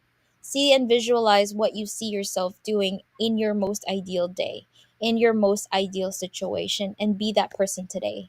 And that's why it's becoming first, and then you do the work, and then you have the experience. That's literally the formula to manifesting anything into existence. I love it. I love it. Manifestation is super powerful. I love to tell people all the time, you can really, I know it's kind of corny, but you can literally do anything you put your mind to for sure. So, it goes back to that mindset thing. And over this, the holiday season, I recommended a lot of mindset books within our community. And, I've just seen the shift, and it starts there. So, real quick, I wanted to talk about legal and ethical considerations. What legal or ethical dilemma have you encountered in your business journey, and what did you do? What did you learn from it, if any? Everything is legal and ethical. Everything, right? That's why you need a mentor. Yeah, Everything is legal and everything is ethical, because at the end of the day, the basic thing is choose love all the time. Choose love. So if you're going to start a conversation, are you coming from a place of love or fear? And that goes both ways with legal and ethical situation, right? Because people are afraid to talk sometimes because of the fear, right? But whenever you're getting into big decisions, you have big responsibilities to choose love all the time. And what do I mean by that? How do I choose love in this situation, whether it's complicated, right? How do I choose love in the situation? Like what problems to solve first, right?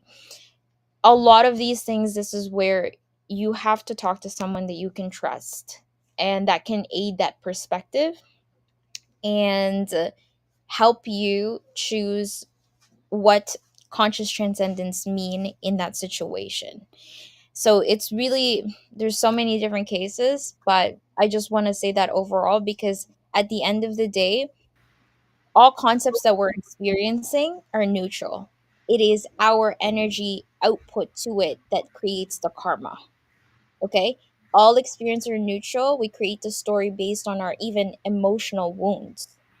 definitely, So if like you could see this conversation in two different ways, somebody else could see it in another way, but it's based on their emotional wound, right? And that's why, again, it's really important to understand where those thoughts are coming from, and before you meddle with the third dimensional world in any degree of dollar value, whether it's yours or somebody else's, you need to have a clear mind and operate out of a place of wholeness with no existing paradigms, and understanding that you're only doing this based out of your own self development, obviously.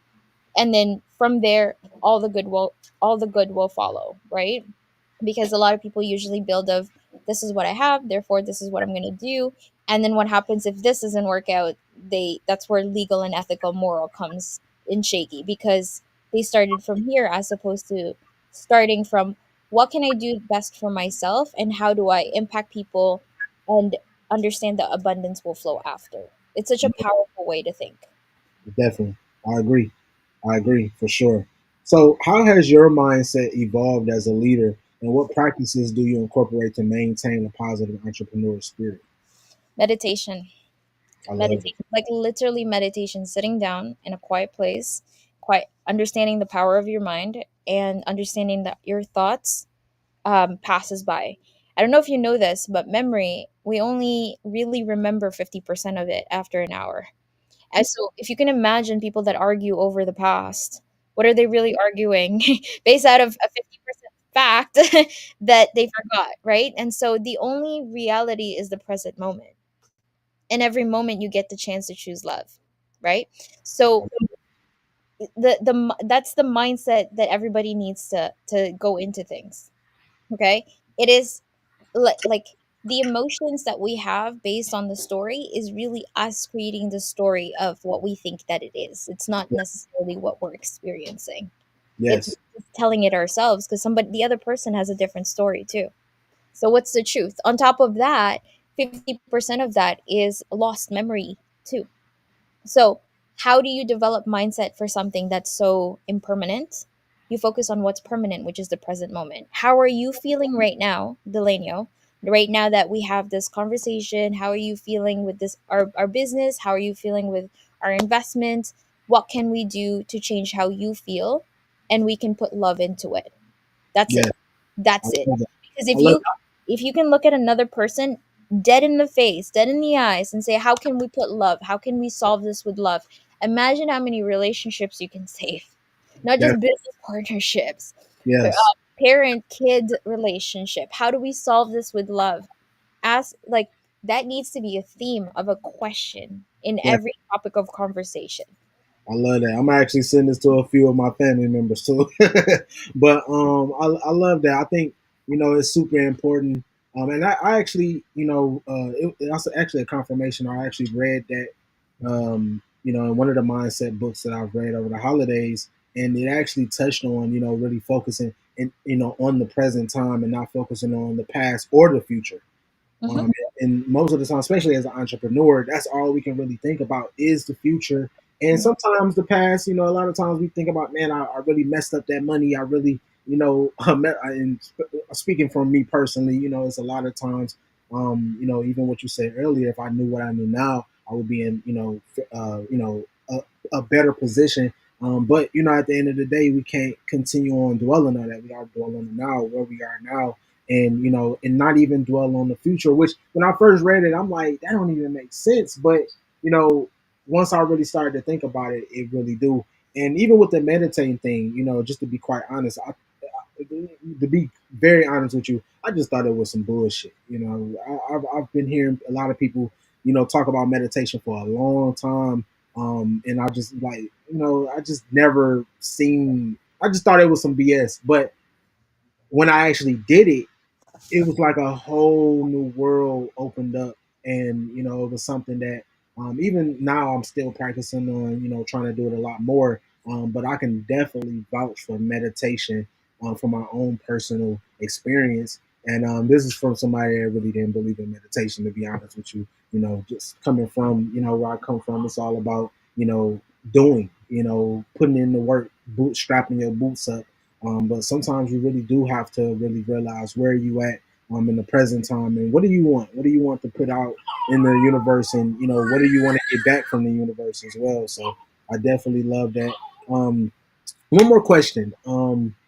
What is the most important lesson you've learned about pitching your business, especially when it comes to talking to these investors, and getting funding for different projects? What is the most important lesson you've learned from that?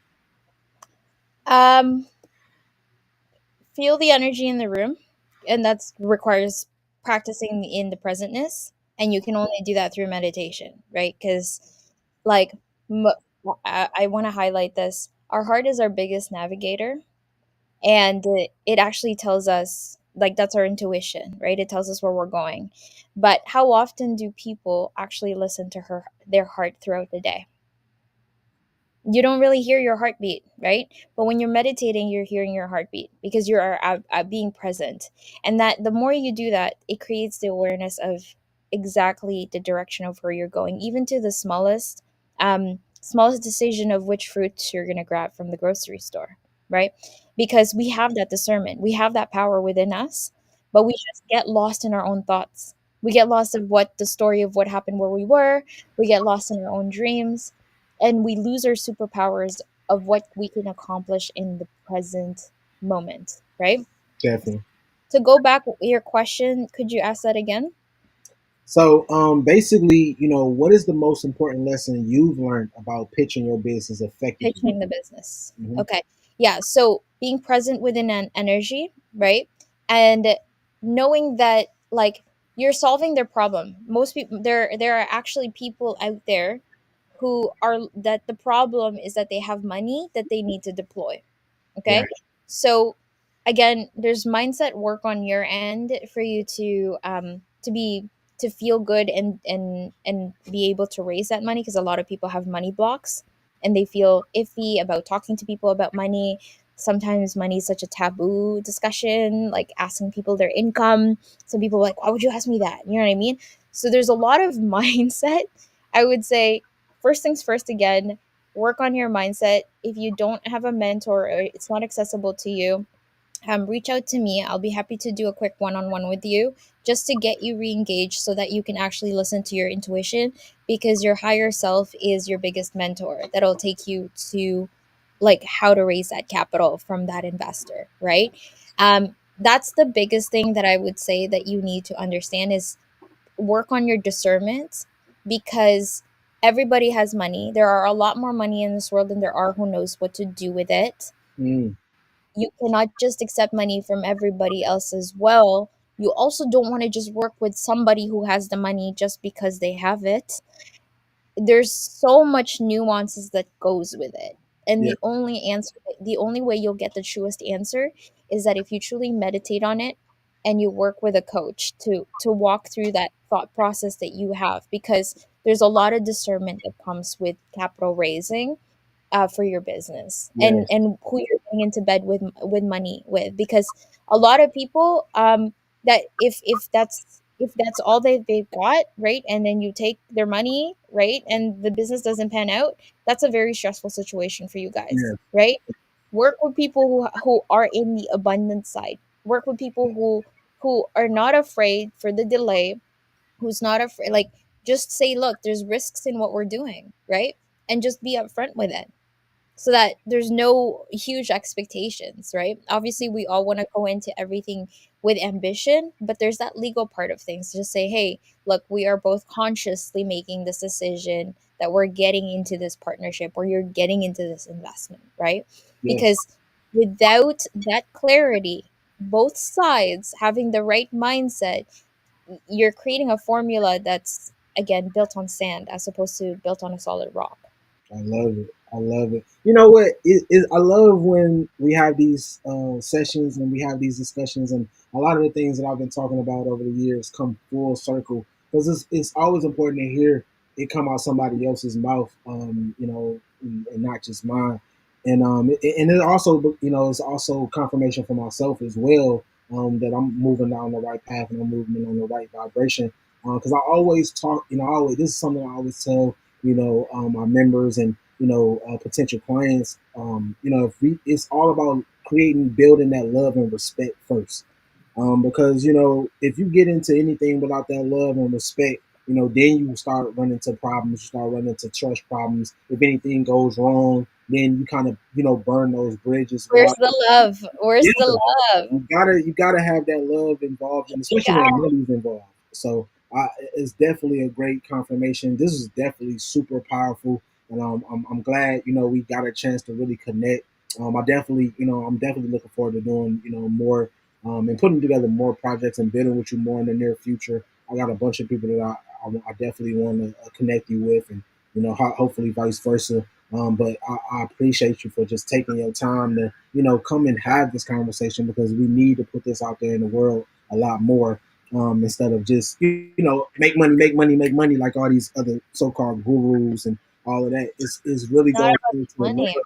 It's all about that. It all goes back to love and really enjoying what you love to do and figuring out how can you benefit, somebody else, and do something for somebody else. So I love that for It's sure. way better to invest in someone who has the love for it, Yeah. because that's when you know they're working in spirit. They're not working within the limitations of their physical body. They're working within the expansion of their own consciousness. Yes. So to pay attention to that within yourself, even when you get to the point of passive investing, you know exactly who do you invest into. You know what I mean? Yes. Because you become that person. You become that person that has more depth, not just about the money, not just the returns. Money will always come. We've seen it. There's some very stupid people out there that are making a shit ton of money. Sorry, excuse my language. No, hey, this raw. We don't. We this raw uncut. We. This ain't politically correct. None of that. This is what we want. Yes, Yeah, but not a lot of people are moving with love. yes, When you find people moving with love and saying my business is all hearts, my business is love, my relationship with my customers all love, my yes, relationship with my business partners is all love. If you can find people who take pride in that, and that is like that's the only thing that they're going for, everything is love, everything is just a byproduct of love. That's where that's long-term investment. yes. That's yeah, nothing can shake that relationship, nothing can shake that person. Yes, definitely. And that's what this is all about. That's what the mob is all about. That's what our community is all about. And that's what we're built on. We got relationships that, I've got relationships that, it's 10 years old and counting. And, you can't build those type of, relationships off of just, wanting a transaction, a monetary transaction. You have to build that love and respect behind it. And, it's all about authentic relationships. So, I love the fact that you brought that full circle around and really built that confirmation. So I appreciate you, Queen, for sure. Real quick, let them know where they can find you, and then yeah, if we can get uh,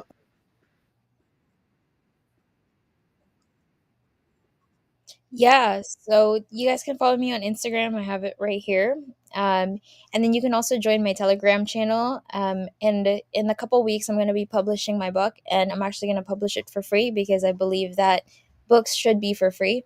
I believe there's this wealth of wisdom that I was able to channel through. That's a message for everybody to gain clarity to build out of from that place of wholeness. So I really invite you guys to follow me on Instagram, on X, and Threads, so that I can, when I launch that book, you guys have accessibility to that information, so that you could start really exploring your inner world, because you can only know and love another person as much as you love yourself. So love yourself deeply, and that's really my goal, is to show you how you can love yourself deeply so that you can build the foundation of your business from there. um and yeah, shout out to Mob. Thank you so much for having me. Thank you for this amazing, you're gonna show me this in back end, like this is amazing. But like I'd love to somehow integrate this if I can, but I yeah, feel like this is very complex. But this is phenomenal, whatever you got going on here. I'd love to communicate and share, I guess, value in any way, because I also want to be able to do some more coaching calls and help really expand the mind of people. So if you can help me do that on the back end by doing this technical thing, let's do it. inject that within your community, I'm so open. I'm only looking for friends, and I'm looking for creating that community that is built on that foundation of wholeness. So, yeah. That's what it's all about. I appreciate you, Queen. You have a great day, a great night. Stay warm out there. And I appreciate you so much. We definitely gonna build it in the future. Be on the lookout for us to reach out to you so we can really, do a follow up and just continue on building for sure. Yeah, really excited for what's to come. And it seems like there's a lot of doors to open up for each other this year.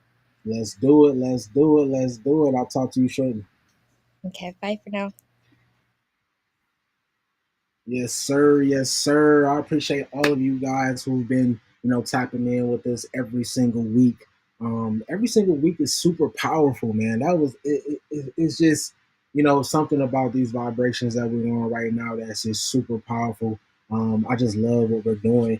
And I hope you guys are enjoying it and, getting some type of value out of it as well, because we do this out the kindness of our heart. It's free. And speaking of free, she touched on something. I'm actually going to create a promo code for you guys to be able to purchase or get our ebook for free as well.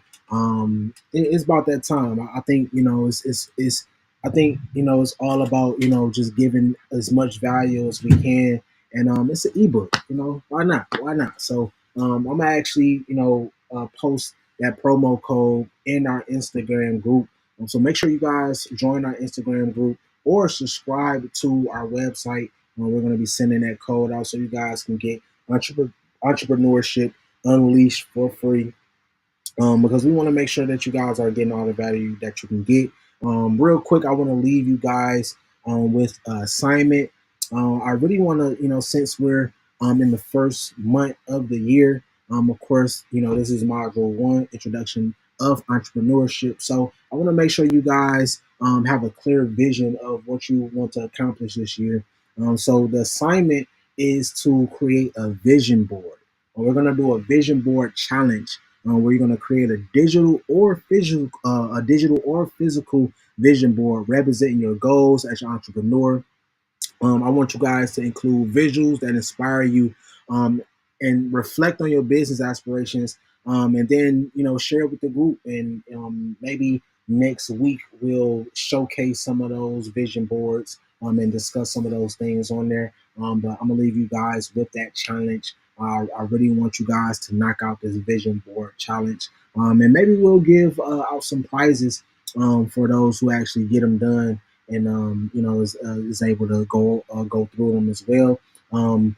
Until next time, you guys, I appreciate all of you guys for tapping in every single week, supporting our community. I appreciate all of our members, affiliates, and future members and affiliates. Again, if you guys need any resources from us or just want to follow up and touch on some of the information that we have within our community, make sure you guys schedule a call with us. You can do all of that from our website. And make sure you guys subscribe to our website as well so you can receive updates. And also make sure you guys follow all of our social media handles. And we pretty much got all of them in our Linktree link on our Instagram. So make sure you guys follow that. And make sure you guys be blessed and continue to prosper. I'll see you guys next week.